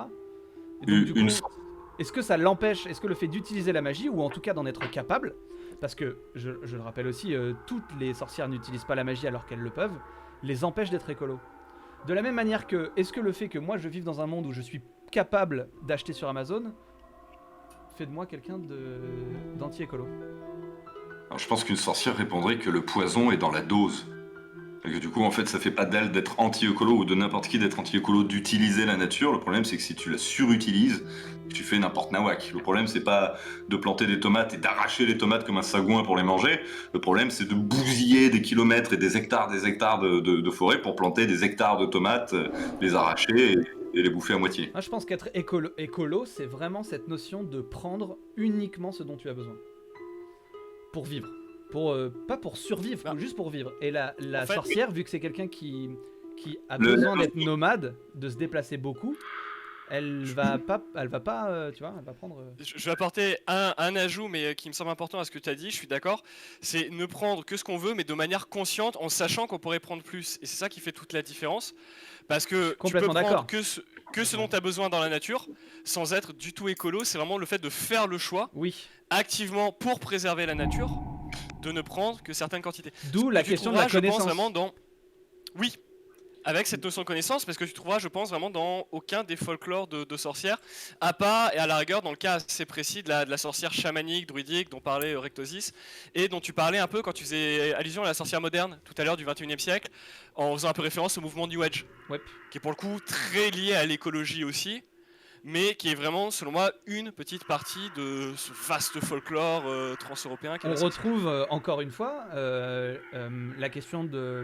En fait, la question de la connaissance, c'est important dans cette histoire parce que ça se base sur la transmission. Et les sorcières, dans l'histoire, sont des gens qui transmettent des histoires ou des recettes. Et c'est vrai que, à partir de là, essentiellement, ça en fait des passeuses de savoir ou de pouvoir. Et pour être conscient, donc ce que tu disais, pour être conscient qu'on est en train de gérer notre consommation du monde, eh ben, on a besoin de cette passation de recettes. Et donc, Ouais. en ça, la sorcière, d'une certaine manière, en fait une figure de proue de l'écologie. Parce que, essentiellement, elle passe du savoir qui va dans le sens de la préservation de la nature, du monde qui nous entoure. Oui, il y a aussi une histoire Ouais. d'osmose en plus. Souvent, dans les trucs de sorcellerie, entre guillemets, il y a beaucoup l'histoire de quand tu prends quelque part. Enfin, tu sais, quand tu fais apparaître une pomme, par exemple, c'est qu'elle a disparu ailleurs. On retrouve souvent cette histoire de quand j'utilise la nature, par équilibre, automatiquement, la nature fait tchoup, disparaître autre chose ailleurs. De manière purement scientifique, si tu manges enfin, je veux dire, tu manges une tomate, ce que tu vas toi rejeter va faire pousser quelque chose. Donc, de manière, enfin, sans ésotérisme, c'est un cycle très naturel, quoi. Littéralement. Oui. C'est tout le- Ouais, mais je suis J'aimerais, d'accord. Je suis d'accord. Est-ce que vous êtes ouais, on voit pas forcément le lien tout de suite entre la sorcière et l'écologie, mais je pense qu'il y a un vrai truc qui est assez vertueux en fait. Alors, d'ailleurs, je voudrais en profiter pour me faire le porte-parole d'une amie à qui on voulait proposer de venir parce qu'elle était très portée sur les sorcières, le féminisme, l'écologie, etc. Et elle me parlait du mouvement écoféministe qui donc fait l'analogie entre les souffrances qu'on a infligées aux sorcières, aux femmes par extension, et les souffrances qu'on a infligées à la nature, comme si c'était lié et que c'était des causes finalement qui sont presque la même. Voilà, c'est un sujet intéressant à mon avis, on n'a pas le temps de creuser là, mais Est-ce il est à creuser. que mais voilà, c'est à creuser, c'est un indice encore de réflexion. De toute manière, c'est un peu ça aussi qu'on fait ici, c'est qu'on donne des pistes, enfin on se donne à nous-mêmes des pistes de réflexion et puis on en donne aussi à ceux qui nous regardent. J'aimerais vous poser une question, les gars. Est-ce que vous avez une habitude que vous qualifieriez d'écologique? Une habitude quotidienne ou moins quotidienne? Je jette jamais mes mégots dans la nature. Voilà. Ok. C'est mon max de l'écologie. Ok. J'ai pas de voiture. T'as pas de voiture. Ok. J'ai ok. pas beaucoup d'argent. Alors ça c'est un truc que je voulais dire tout à l'heure. Quand on parlait, c'est quand très on parlait de ça, intéressant, ça. c'est pour moi l'un des trucs les plus fondamentaux, je pense qu'il faut comprendre avec l'écologie contemporaine. C'est que je pense que ce qu'on voit malheureusement dans notre monde contemporain avec qui se toise d'écologie, c'est beaucoup du greenwashing en fait, parce que qu'est-ce qui se passe? Selon moi, on est dans un système industrialisé maintenant qui a pas du tout été conçu pour répondre aux problématiques environnementales qu'on va voir apparaître dans les prochaines décennies.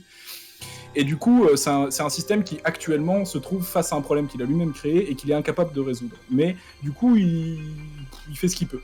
Et du coup, ce qu'il fait, en l'occurrence, c'est grâce au marketing et tout ce qu'on veut.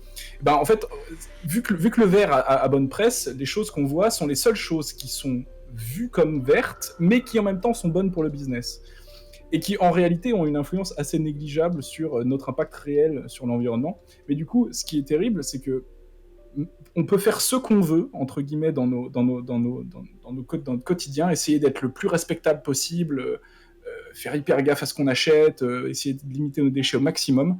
Au final, la seule chose qui comptera de manière significative dans notre impact sur l'environnement, c'est le pognon qu'on a. Parce qu'en fait, dans un monde industrialisé, tu peux globalement faire tu peux faire un calcul très simple qui est chaque euro ou dollar de PIB a tant de tonnes CO2 attachées à lui-même, et plus t'en as, et plus t'en dépenses, plus tu fais tourner la machine industrielle. Et plus, en fait, tu rejettes du CO2. Et c'est ça le problème. Est-ce que Après, oui et c'est non. que tu peux rien faire. Tant que la machine industrielle tourne sur les hydrocarbures, quoi que tu fasses, tu pourras faire le plus attention que tu veux, malgré toi, tu vas rejeter des hydrocarbures. Oui, en fait. oui. Alors oui et non à la fois parce que tu peux. En fait, c'est là je vais parler d'économie de riches, on va s'amuser un peu. C'est-à-dire que tu peux aller acheter ton truc au magasin bio parce que t'as le budget, surtout dans les grandes métropoles où ça coûte 3 fois le prix de ce que t'achèterais justement en non bio.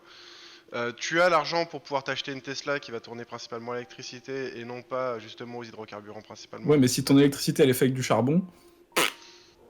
Après, nous on a la chance d'être 90% de l'électricité elle est au nucléaire. Et d'ailleurs, Ah bah je oui, vais en dire- France, oui. je on je est vais bien dire en un France. truc qui Mais- va choquer pas mal de monde. Si vous voulez aider l'écologie, aidez le nucléaire en France, parce que nous on cherche à faire de la fusion et qu'à chaque fois qu'il y a des grèves, bah c'est pas la fission qui prend un coup, c'est le développement des technologies de fusion. Et ça par contre, on peut pas faire plus vert que la fusion nucléaire. Si, on et, peut ne pas faire de fusion nucléaire. Bah non, non. mais dans ce cas tu coupes l'énergie en fait, c'est en termes de rendement énergétique. Bah, C'est ça en fait. C'est à quel point on est prêt à est-ce qu'on a sacrifier. besoin, est-ce que j'ai besoin d'avoir 18 prises d'électricité chez moi là? Ouais, Non. Mais du coup, ça revient exactement à ce que je te Mais dis. non, Si tu veux être Je vraiment le vois, vert, là, eh ben, va vivre dans la forêt et gagne pas d'argent et fais tout toi-même. Non, mais et je là, tu pense seras que- vraiment c'est vert, ça. pas de souci. Je pense qu'il y a pas d'extrême en fait, ça a pas de valeur l'extrême. C'est non, mais ce que je Pour veux moi, dire, le c'est que problème- même pour une éolienne, ça défonce ton environnement de manière durable. Et donc, en fait, tu comptes à partir d'un certain nombre d'années qu'effectivement, là, tu commences à rendre à ton environnement. Et c'est une éolienne. Si tu prends, et tu peux même prendre les éoliennes maritimes qui marchent super mal, qui sont très mal faites en ce moment, même si j'adore les ingénieurs qui travaillent dessus. j'adore le concept, mais ouais. Mais Ça- tu peux ça- faire. ça- Mais il y a des gens qui étudient ça, c'est le cycle de carbone. Tu peux faire ça sur toutes les technologies.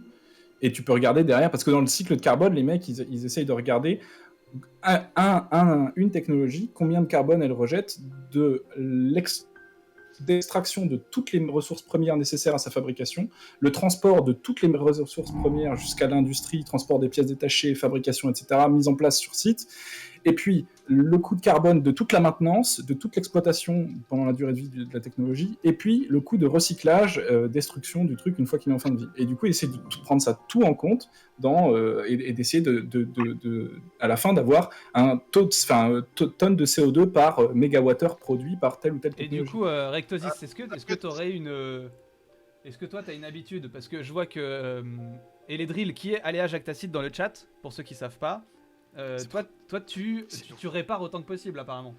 Non, mais après, ouais, je fais pas de choses, c'est-à-dire que moi j'ai pas de voiture non plus. Alors, question budget, surtout que je sais pas conduire déjà, donc pas bien réglé. J'en suis dans la même situation. Bah, voilà. Ouais, moi aussi, je conduis comme un pied. Hein. Mais après, à côté de ça, c'est surtout que j'essaye moi vraiment d'acheter le strict minimum, moins pour des questions de budget, que je suis juste quelqu'un de plutôt frugal là-dessus et que généralement je ressors très bien avec le minimum vital. Mais justement, en fait, genre le minimum vital acheté en bio, ça je rejoins pas mal Rectosis. Je pense qu'il vaut mieux que les gens gagnent 3 fois plus et mettre du coup 3 fois plus d'argent dans le budget de légumes bio de la semaine, plutôt que d'avoir les salaires qui sont divisés par 3 et du coup avoir tout le monde qui finit par les manger chez McDo à la fin. Ah Je ouais. pense que l'impact carbone il sera beaucoup plus faible dans le premier cas avec des salaires 3 fois plus grands. C'est pas une question d'argent, pour moi c'est en plus une question de comment tu le dépenses. Et Mais- quelle est la culture que tu vas mettre derrière pour dépenser ton argent en fait. Et du coup, pour vous, le bio, ça fait moins de carbone? Parce que pour moi, le bio, c'était uniquement la réduction de l'utilisation des engrais à base de pétrochimie. Pour moi, l'écologie va au-delà juste de ton quota carbone. Oui, non, mais je suis d'accord. Mais alors, du coup, si on Après, parle de t'as carbone, le côté bio a pas du engrais, tout d'influence sur le pesticides, carbone. généralement si t'es bio, t'as de grandes chances que ce soit aussi un producteur local, donc t'as l'impact carbone de la livraison aussi qui va diminuer. Mm. Parce que Et ensuite, par exemple tes légumes ils vont faire moins de trajets souvent. Donc généralement c'est pas mal de petites choses qui vont s'additionner. Je vais vous donner 2-3 petits chiffres histoire de blaguer un peu, parce que j'avais envie de rappeler 2-3 trucs. Bon, je peux même vous poser la question, est-ce que vous connaissez le pourcentage de la surface terrestre dédiée à l'agriculture et à l'élevage? Nope. C'est de- beaucoup. 80% je dirais. Non. Non, de la surface terrestre, 80% c'est vraiment Non, énorme. non. Non, je dirais 20-30, quelque chose comme ça. 20-30. Ouais. Ouais, Après, c'est- ça c'est dépend beaucoup si déjà, tu prends les. à Tu 40. prends pas Ouais, on est tous là-dedans, les les espaces gars. vierges. C'est Vraiment l'espace agricole. 33% de surface terrestre, donc pas l'océan quoi. Oui, d'accord, bien sûr. Mais du coup, quand tu dis 33%. dédié à l'agriculture, c'est vraiment mis en culture ou en prairie active. Agriculture et élevage. C'est vraiment Oui, c'est ça, un après, tiers de la surface terrestre qui est dédié à l'agriculture. C'est Et énorme. c'est en C'est croissance. énorme. Et c'est en croissance. Forte. Est-ce Justement, que- moi, je voulais rebondir vite fait là-dessus. Pour moi, on a beaucoup parlé de ce que nous, on fait à titre individuel pour l'écologie. Pour moi, le gros souci, et je rejoins Augustin là-dessus, quand il parle de gagner de l'argent, etc., le souci, il est dans le système. capitaliste, industriel. Le souci, il est pas dans Robert qui prend sa bagnole pour aller bosser. Il est dans Total qui fait absolument n'importe quoi avec le Exactement. pétrole. En allant bousiller des pays africains, en prenant en Bulgarie des navires complètement niqués, en en ayant rien à foutre des marées noires. Là, il y a des problèmes. Il y a des problèmes dans la masse, dans l'industrie de masse. C'est le libéralisme mondialisé, quoi, le On problème. peut pour moi. citer Vald qui en parle très bien dans une de ses musiques. Je sais pas si vous connaissez Vald, c'est un rappeur français. Enfin, c'est un mec que j'aime beaucoup musicalement. Et il parle de ça. Il ironise en disant le réchauffement climatique, c'est ta faute. Mais c'est ça l'idée que j'aime pas, en fait. C'est une c'est un idée peu très néolibérale, qui est que, en fait, comme c'est la loi du marché, au final, la seule chose qui compte, et les seuls responsables, c'est les consommateurs, puisque c'est eux qui créent la demande, et c'est eux qui, du coup, règlent la... C'est eux qui règlent Alors que les l'usine, gens quoi. ne Et font du coup, qu'acheter ce c'est qu'on leur votre vend. entre Donc, guillemets, quoi. en fait... La responsabilité, après, là-dessus, elle est partagée. Je suis entièrement d'accord pour dire que ça ne vient pas que des consommateurs, parce que derrière, il y a des fournisseurs. Mais s'il n'y avait pas de consommateurs, il n'y aurait pas non plus de gens pour fournir, parce que justement, la loi du marché fait qu'il n'y aurait plus personne pour vendre. Oui, mais s'il y avait personne C'est pour un acheter. équilibre entre les deux. Le problème, C'est un c'est équilibre que... entre les deux, c'est ça. Mais Le quand on problème, dit c'est ça- qu'il y a un monstre qui a une espèce de responsabilité, et ça, c'est la diabolisation de la richesse aussi, qui est mal gérée. Genre, on a tout le temps, tu vois, le premier exemple, c'était Total, en mode, regardez-moi ce monstre, en claquant des doigts, il pourrait tout changer, quoi. Et Mais ça, parce c'est que aussi, non. c'est compliqué aussi. Mais non, mais quand on dit c'est la loi du marché, donc c'est les consommateurs qui font la loi du marché. On balaye le marketing, la publicité, qui font que les consommateurs sont pas si libres que ça. Ouais, Les bien sûr, gens- bien sûr. Les cons face à la pub. Et il y a des gens qui le savent. Ça, Les je suis sorties entièrement modernes. Ça, et c'est C'est eux- pour ça que pour moi- je dis que en fait, c'est une responsabilité qui est partagée.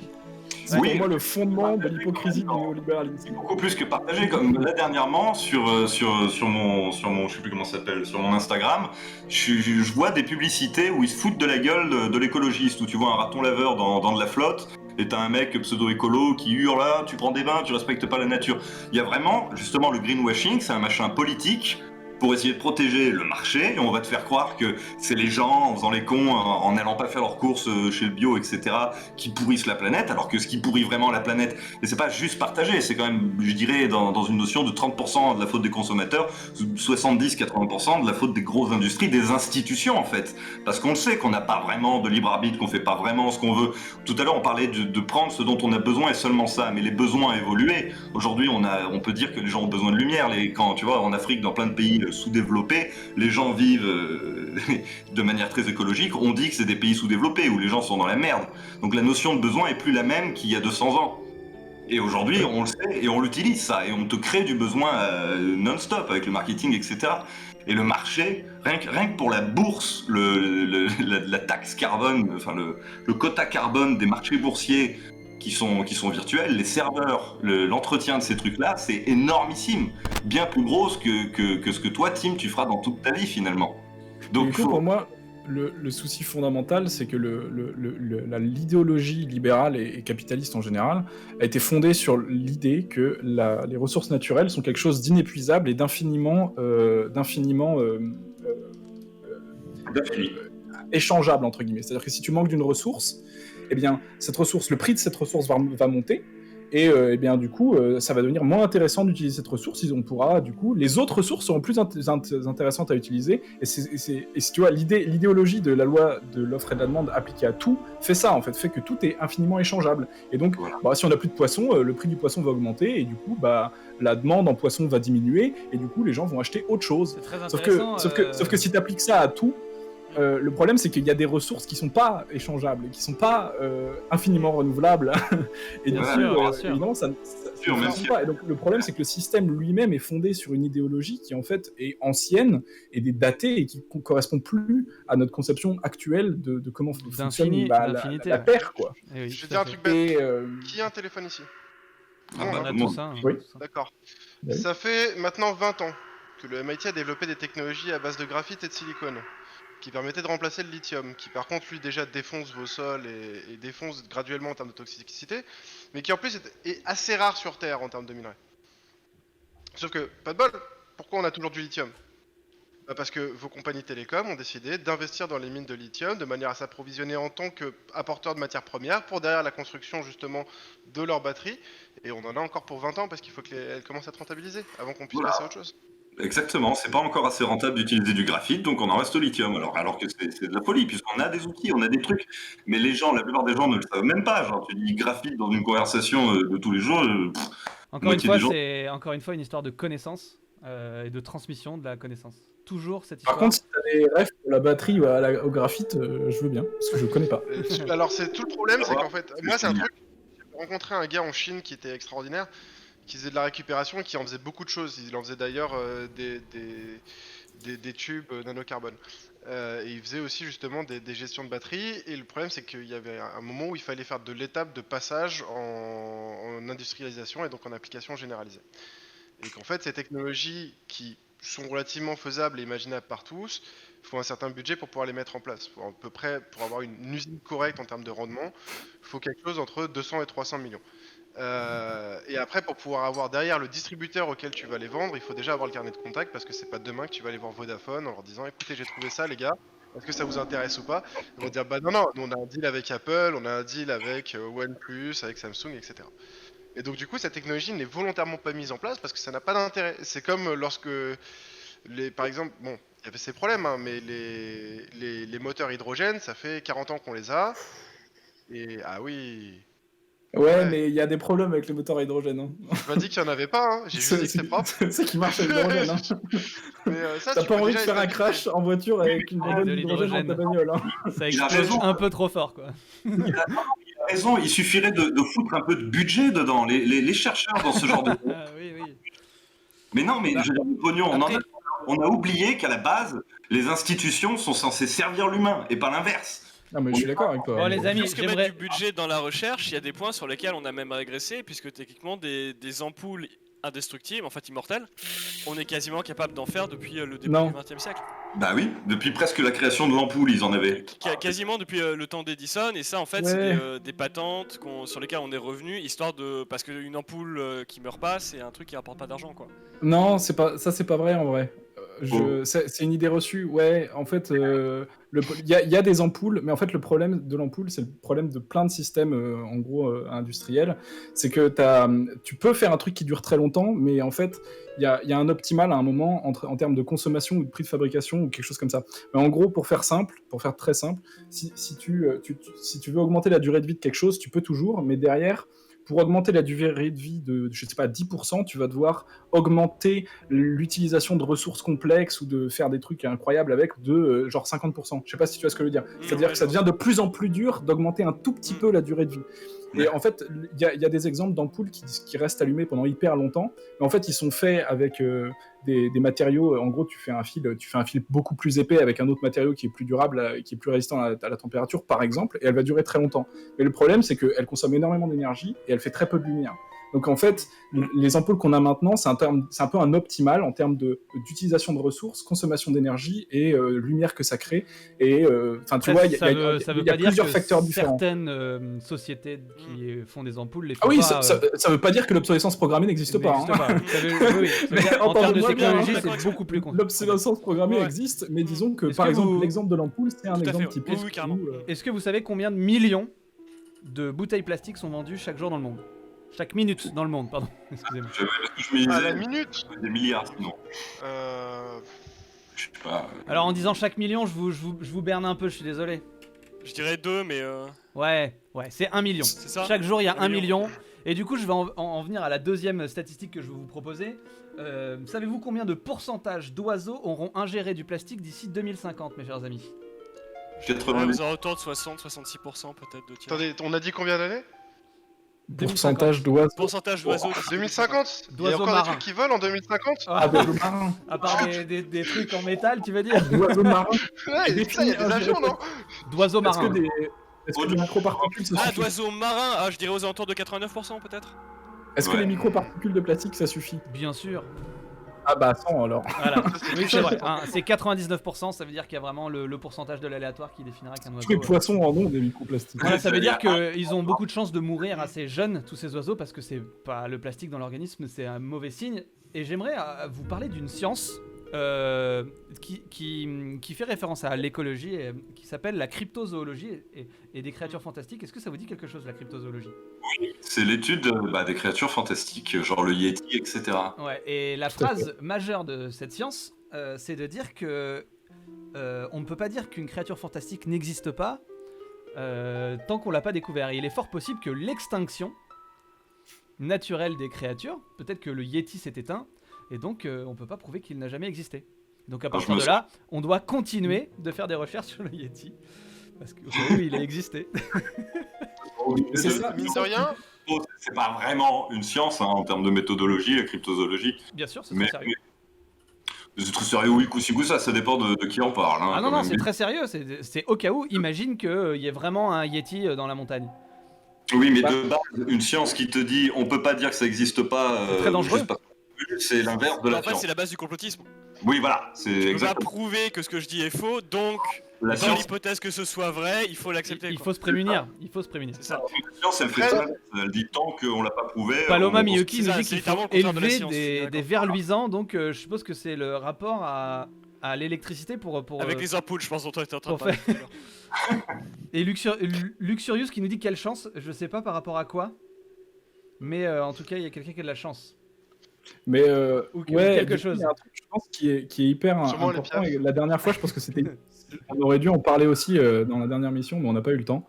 Mais ouais, il y a quelque chose d'important, hein, je pense, à clarifier avec ce qu'on appelle la science. C'est que la science, c'est pas l'ensemble des connaissances scientifiques. Et c'est pas non plus un genre d'agrégat de l'avis des scientifiques. La science, c'est une méthode d'étude du monde. Ah oui, Et c'est une méthode terrible. qui permet, en fonction de ce que j'ai pu observer du monde, essayer de tirer des conclusions, ce que je juge les moins fausses possibles.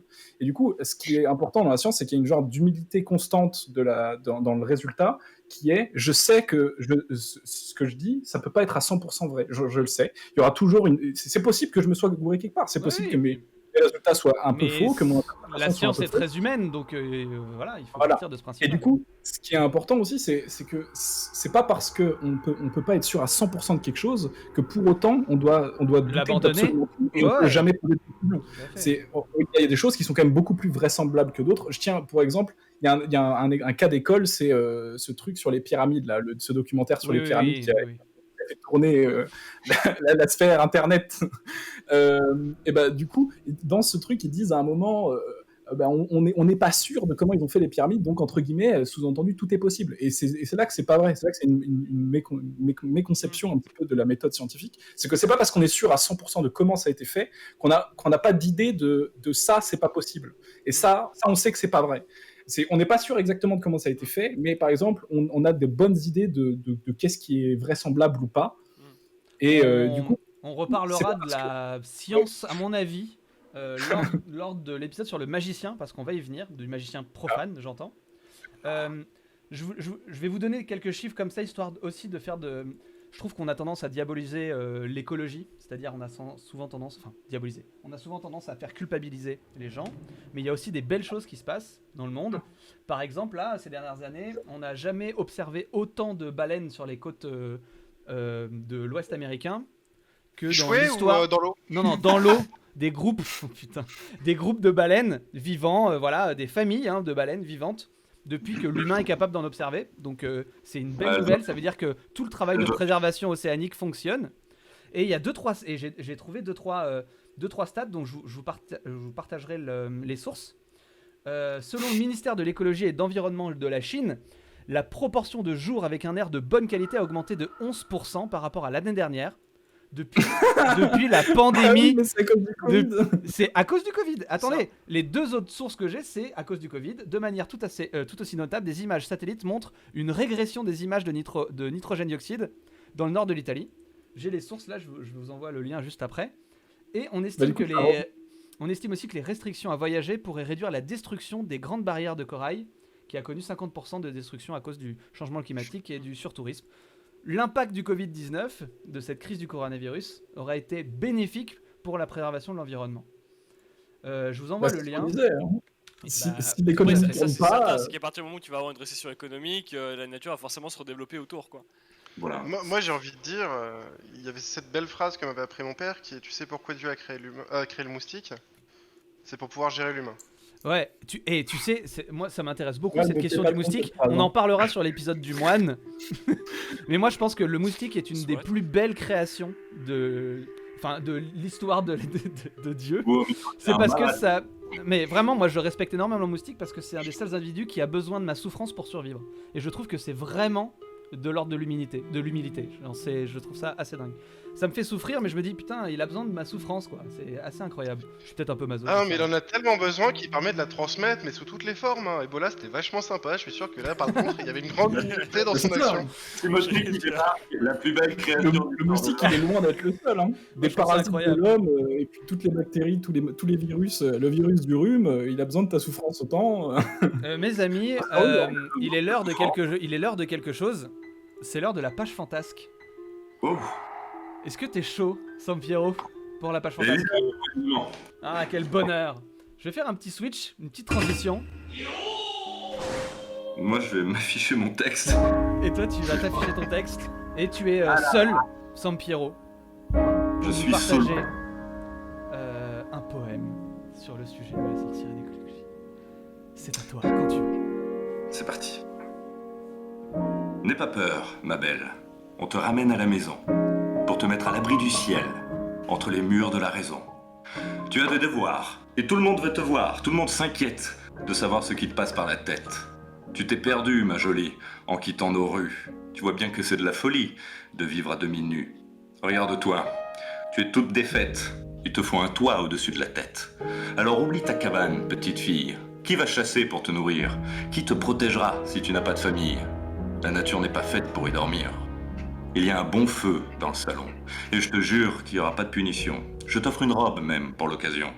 Alors arrête tes caprices et rentre à la maison. Ne m'oblige pas à crier, je te préviens. Ne m'oblige pas à te frapper pour ton bien. Tu es folle, ma beauté. C'est de l'hystérie, ta liberté. Tu ne vois pas comme tu es fragile dans ce monde hostile? Tu n'as pas besoin de tout comprendre. Il te suffit de m'écouter pour apprendre qu'il y a des mystères à ne pas percer pour vivre en société. Alors arrête de te débattre. Tu sais bien que je ne veux pas te battre. Mais si tu as le diable au corps, je serai forcé de te montrer qui est le plus fort. Voilà. Merci, Sampiero. Bravo. Merci beaucoup. C'est de rien, un plaisir. Merci beaucoup pour ce poème qui met en avant toute l'absurdité de la considération de la femme par l'homme et la société. C'était très bien dit, j'ai beaucoup aimé. Tu as été très inspiré sur le sujet. Merci. Merci le chat. Avoir le diable au corps. Eh oui. Ça peut parler d'hystérie. L'expression avoir le diable au corps. L'hystérie Euh, féminine. Après la page fantasque, les amis, c'est l'heure des recommandations. Et j'aimerais commencer par toi, Eledril, pour finir cet épisode, ce 3e épisode de Fantastic Slice. Est-ce que tu as des recommandations à nous donner? Bah, ça tombe bien qu'on commence, puisque en tant qu'historien, moi j'ai plutôt remonté aux sources, et du coup je pense que ça sera plus intéressant de finir sur les ouvrages un peu plus récents que vous avez sûrement proposés, les critiques. C'est si bien organisé tout ça. Ah mais oui, non mais c'était prévu à l'avance, on peut le dire en stream quand même qu'on avait tout calculé. Disons-le. Bah du coup justement qu'on avait parlé un peu de la manière dont la sorcière était aussi un personnage complet, je renverrais bien un conte russe. Une des premières apparitions écrites de Baba Yaga qui est Vassilissa la très belle. D'accord. Le conte de Vassilissa où en fait c'est assez intéressant, c'est que la sorcière ici c'est une figure qui va aider la protagoniste à vaincre la figure de sa belle-mère dans une histoire qui est dont on retrouve en fait certains thèmes dans Cendrillon. Hein. Donc une jeune fille qui est très, très mal appréciée de sa belle-mère, qui s'enfuit en forêt, qui rencontre Baba Yaga, chez laquelle elle va vivre quelques jours, et Baba Yaga qui va l'aider à la fin à vaincre son antagoniste. Histoire d'avoir une figure un peu positive de la sorcière, je pensais pour quitter que ça pouvait être assez intéressant. La sorcière protagoniste au lieu de la sorcière antagoniste. Bah merci beaucoup. Oui, je suis d'accord. C'est un peu aussi ce que j'ai essayé de dire à travers le lien entre l'écologie et la sorcière, c'est de faire valoir la sorcière comme vraiment la malédiction des précurseurs. Que ce soit en termes d'écologie, la preuve avec la sorcière, ou en termes de planète ronde, pour exemple. Mm. Sampiro, tu avais des recommandations? Oui, évidemment. Alors, moi, du coup, je vais donner à fond dans le moderne avec I'm Not Okay With This, du coup, qui D'accord, oui, peut-être donc du coup, cette série. qui est une petite série vachement bien, et donc voilà, que je vous ai décrit tout à l'heure. Et sinon, Berserk, mais je recommande toujours Berserk. Quoi qu'il arrive, Berserk Bien. ressortira Quel à que soit chaque le sujet. épisode.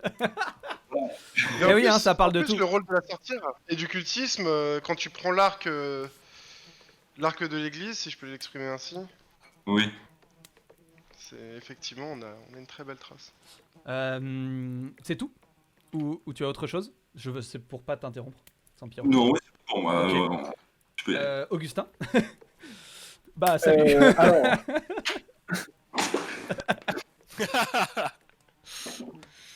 bah, du coup, pour la sorcière, bah, on en a parlé pas mal au final, mais j'allais moi recommander les bouquins The Witcher qui sont vraiment très bien. Donc qui inspire à je la trouve fois le ça- jeu vidéo et à la fois la série. La série, oui. Ouais, D'accord. bien sûr. Et ouais, moi, ce que j'aime vraiment particulièrement dans ces bouquins-là, c'est comment est-ce qu'ils réinterprètent d'une manière un peu dans un univers fantastique, ils réinterprètent les légendes et les contes enfin, de notre monde à nous, et ils réapparaissent, et donc t'as une version fantastique hyper dark de Blanche-Neige, t'en as une avec Réponse, enfin bref, t'as des trucs un peu comme ça. Ça, c'était les petits trucs vraiment croustillants que j'ai bien aimé dans ces bouquins-là, et du coup, dans des personnages de sorcières, il y en a plusieurs, des magiciennes, pas forcément maléfiques, des sorcières un peu plus méchantes. Et après, pour l'écologie, ouais, Ceux vas-y. qui s'intéressent au fantastique, pour rebondir sur ce que tu dis, je double down sur The Witcher parce que c'est un fantastique qui est très inspiré de la culture de l'Est. Et c'est un truc qu'on voit rarement en Europe de l'Ouest et qui est toujours, je trouve, intéressant pour ceux qui s'intéressent à ces figures-là, puisque j'aime beaucoup le folklore de ces pays-là. C'est vrai. Je valide totalement ta recommandation. Et ouais, et pour l'écologie, pour ceux qui ont envie d'essayer de savoir un petit peu, de s'intéresser à ces sujets-là, mais de manière très, disons, académique, je recommanderais bien la chaîne YouTube qui s'appelle Le Réveilleur. Donc, le mec, il a fait un doctorat dans les énergies renouvelables, je crois, je me rappelle plus exactement. Mais du coup, il parle de tous ces sujets-là, et il fait, je pense que c'est l'une des chaînes YouTube de vulgarisation scientifique où le mec il fait vraiment gaffe avec ses références, et le mec, je pense qu'il lit vraiment les papiers, etc. Il fait ça de manière extrêmement propre. Donc voilà, je peux que le conseiller. Il essaye au maximum de dénouer le vrai du faux dans les différentes technologies et les différents impacts environnementaux de ce qu'on fait, etc. Et c'est vraiment stylé. Mais c'est de la vulgarisation vraiment hardcore, quoi. Vous pouvez pas vraiment vous mater ça en vous disant ça va être détente. Faut écouter, quoi. Ok, bah merci. Oui, bah c'est bien aussi de revenir aussi à des vulgarisations pas trop vulgaires, parce que on a tendance à habituer aussi les gens à une soupe très sucrée, et c'est bien aussi de faire marcher l'esprit. Voilà, pour continuer d'entretenir nos cerveaux qui sont de plus en plus mous. Reclosis, est-ce que tu avais quelque chose à nous proposer? Moi j'ai voulu retomber en enfance, donc ce qu'on m'avait montré quand j'étais gamin, donc les contes de la Merlotte de Charles Perrault, à partager avec vos petits frères. Oui. Et ceux que vos petites familles découvriront avant vous, je pense, Little Witch Academia, pour voir ce que ça a donné de manière moderne en contraste. Qui là par contre est une animation japonaise qui est basée justement sur ce qu'ils ont imaginé en fait de notre sorcière à nous. Les contes de la Merlotte et les contes des frères Grimm aussi, que je recommande Ouais, toujours Grimm. volontiers. Ouais, c'est vrai. C'est sinon, Très dark pour ceux que ce genre d'univers intéresse. Oui, c'est très On violent. Très violent en général Grimm. Moi on me lisait ça quand j'avais 10 ans, j'ai eu une enfance un peu traumatisée. Sampiro, t'as coupé? Tu me disais quoi? Ah non, je disais le voyage de Chihiro aussi pour le sorcière. Avec grand plaisir. C'est un vrai Ah, film, ok. un vrai bon film avec une belle sorcière. Ouais. Pour ma part, les amis, je vais vous recommander un bouquin qui s'appelle Sorcière Distill, chez Delcourt, qui est de Juliette Hiller et de Saint-Jean, qui est un bouquin hyper féministe. Mais de toute manière, j'aimerais qu'on arrête un peu de dire féministe ou écolo. C'est aberrant que quelqu'un ne soit pas féministe ou pas écolo. Je vous montre un petit exemple, c'est un bouquin qui retrace l'histoire des sorcières à travers le temps. Avec des très belles illustrations, c'est bien expliqué, il y a des références partout, les sources sont partout, c'est très bien, et c'est pas du tout diabolisant, au contraire c'est assez didactique, sans pour autant être ultra vulgaire comme on aime ça. J'aimerais vous recommander un jeu vidéo pour la question de l'écologie, parce qu'on est sur Twitch après tout, et ce jeu vidéo s'appelle Fall Springs. C'est un jeu qui a été édité par le studio Sparse Game Dev, donc c'est un type tout seul. Ce jeu Fall Springs, c'est c'est pas un jeu d'énigmes, c'est un jeu de plateforme. Je saurais pas comment exactement le définir, mais je peux vous le montrer. Le but est d'observer la nature surgir. En gros, il y a une waterfall, je vais vous le montrer. Une chute d'eau. Une cascade qui jaillit sur des roches dans une espèce de montagne un peu designée. Et cette roche s'imprègne d'humidité et d'eau, donc va jaillir de la terre et faire pousser une fleur. Et en gros, nous, on va devoir sélectionner les espaces où l'eau va pour pouvoir mettre en relation tout ça et faire pousser des fleurs. Le jeu est très beau. Bon, finalement, je vais pas vous le montrer parce que j'ai fini, mais le jeu est très beau. Je suis en train de regarder, ça me rappelle Journey en fait. Ouais, alors en termes d'ambiance, il y a un truc très atmosphérique. Ouais, c'est très atmosphérique, c'est très cool comme jeu. Je vous recommande vraiment ça. Et puis en termes cinéma, je vais vous recommander d'aller voir, de regarder si vous le pouvez sur internet. C'est possible de le pirater, j'ai rien dit. Suspiria, le remake de Luca Guadagnino. Qui fait référence donc au premier film de Dario Argento, qui est un film qui parle de la sorcière moderne, donc une sorcière plutôt inspirée des histoires anglaises avec le sabbat, etc. Ça se passe en 39-45 en Allemagne, dans un cours de danse. Le film est fantastique, que ce soit à travers la BO de Tom York, qui est un bijou, que ce soit à travers la réalisation de Luca Guadagnino, et même le fait d'assumer vraiment la reprise du film d'origine. Voilà, The Witch, que vous avez vu à travers tout le stream aujourd'hui de Robert Edgers, qui est un très bon film sur la sorcière. Une sorcière beaucoup plus boisée, si on peut dire. La sorcière qui se cache vraiment dans les bois, nue, qui est un peu tirée aussi de Blair Witch, un peu ce type de sorcière-là, qui utilise les bois, un peu plus scandinave en fait, hein, un peu plus tiré des mythes suédois, norvégiens, etc. C'est vrai qu'on n'a pas parlé de Blair Witch par exemple aujourd'hui, Ouais. c'est pas une référence qui est ressortie intéressamment. Ouais, c'est vrai. On n'a pas trop parlé en fait des sorcières du Nord, qui est vraiment sorcières vikings. D'ailleurs, est-ce qu'on peut parler du fait de qu'est-ce qui s'est passé avec les gens qui traduisaient les titres à un moment au cinéma français? Pourquoi le projet Blair Witch? C'est pour les gens qui savent que Witch ça veut dire sorcière, mais qui savent pas que Project ça veut dire projet. Parce que c'est quoi à la base? C'est Project Blair Witch tout simplement? C'est ça? C'est The Blair Witch Project, Ah oui, c'est le The projet de la sorcière de Blair. Le projet de la Projet de la sorcière de Blair. Blair. Ouais, c'est ça. Du coup, ils ont dit ouais. Oui. Oui. Bah, D'ailleurs, après, je pense qu'il y a un côté peut-être Greenwich, les gens ont dû entendre Blair Witch, je veux dire, ça doit être un nom de patelin quelque part. Ouais, et du coup, ils vont reconnaître et ça va faire écho, Greenwich, quoi. Sandwich, tu sais, t'as plein de villes comme ça, et du coup, ils se sont dit, hop, on est parti, c'est le nom, c'est Blair Witch. Un coucou à nos amis québécois qui ont les meilleurs titres de l'histoire de la traduction des titres. D'ailleurs, je sais pas ce que c'est au Québec le nom, pas mais ça d'ironie. doit probablement être le projet de la sorcière de Blair, probablement. Ce serait pas étonnant en vrai, ouais. Ou peut-être même la cassette de caméra sur laquelle se trouve un projet sur la sorcière de Blair, probablement. Attendez 2 secondes les gars, je vais chercher ça, je vous le dis. Merci. Bon, mes chers amis, un petit au revoir à YouTube. Parce que je couperai ici. Merci d'avoir regardé cette 3e épisode. La semaine prochaine, nous parlerons du nécromancien et du sujet plus général de l'éthique et de la morale. N'hésitez pas à venir, ce sera dans une ambiance un peu plus macabre, parce qu'on aime beaucoup la nécromancie ici, on pratique la nécromancie, et arrêtez d'avoir peur des sorcières, je vous en supplie. Arrêtez de diaboliser la femme, je vous en supplie. Aimez les gens, arrêtez de faire chier tout le monde. C'est pas contre vous, c'est juste pour vous manger. Voilà, aimez les gens, tranquille, occupez-vous de vos oignons. Ok. Voilà. N'hésitez pas à aller voir la chaîne Twitch de nos amis ici présents, Aléa Jactacite, dont le lien va être partagé dans le chat de notre chat. Donc il sera. Je te mets ça. Si vous vous intéressez aux jeux de rôle et à Donjons et Dragons de manière particulière, parce qu'on est plutôt branché jeux de rôle, Donjons et Dragons, Call of Toulouse, un peu littérature, un peu dessin aussi. Et échecs étrangement, mais ça c'est autre chose. Voilà, donc n'hésitez pas à aller les voir.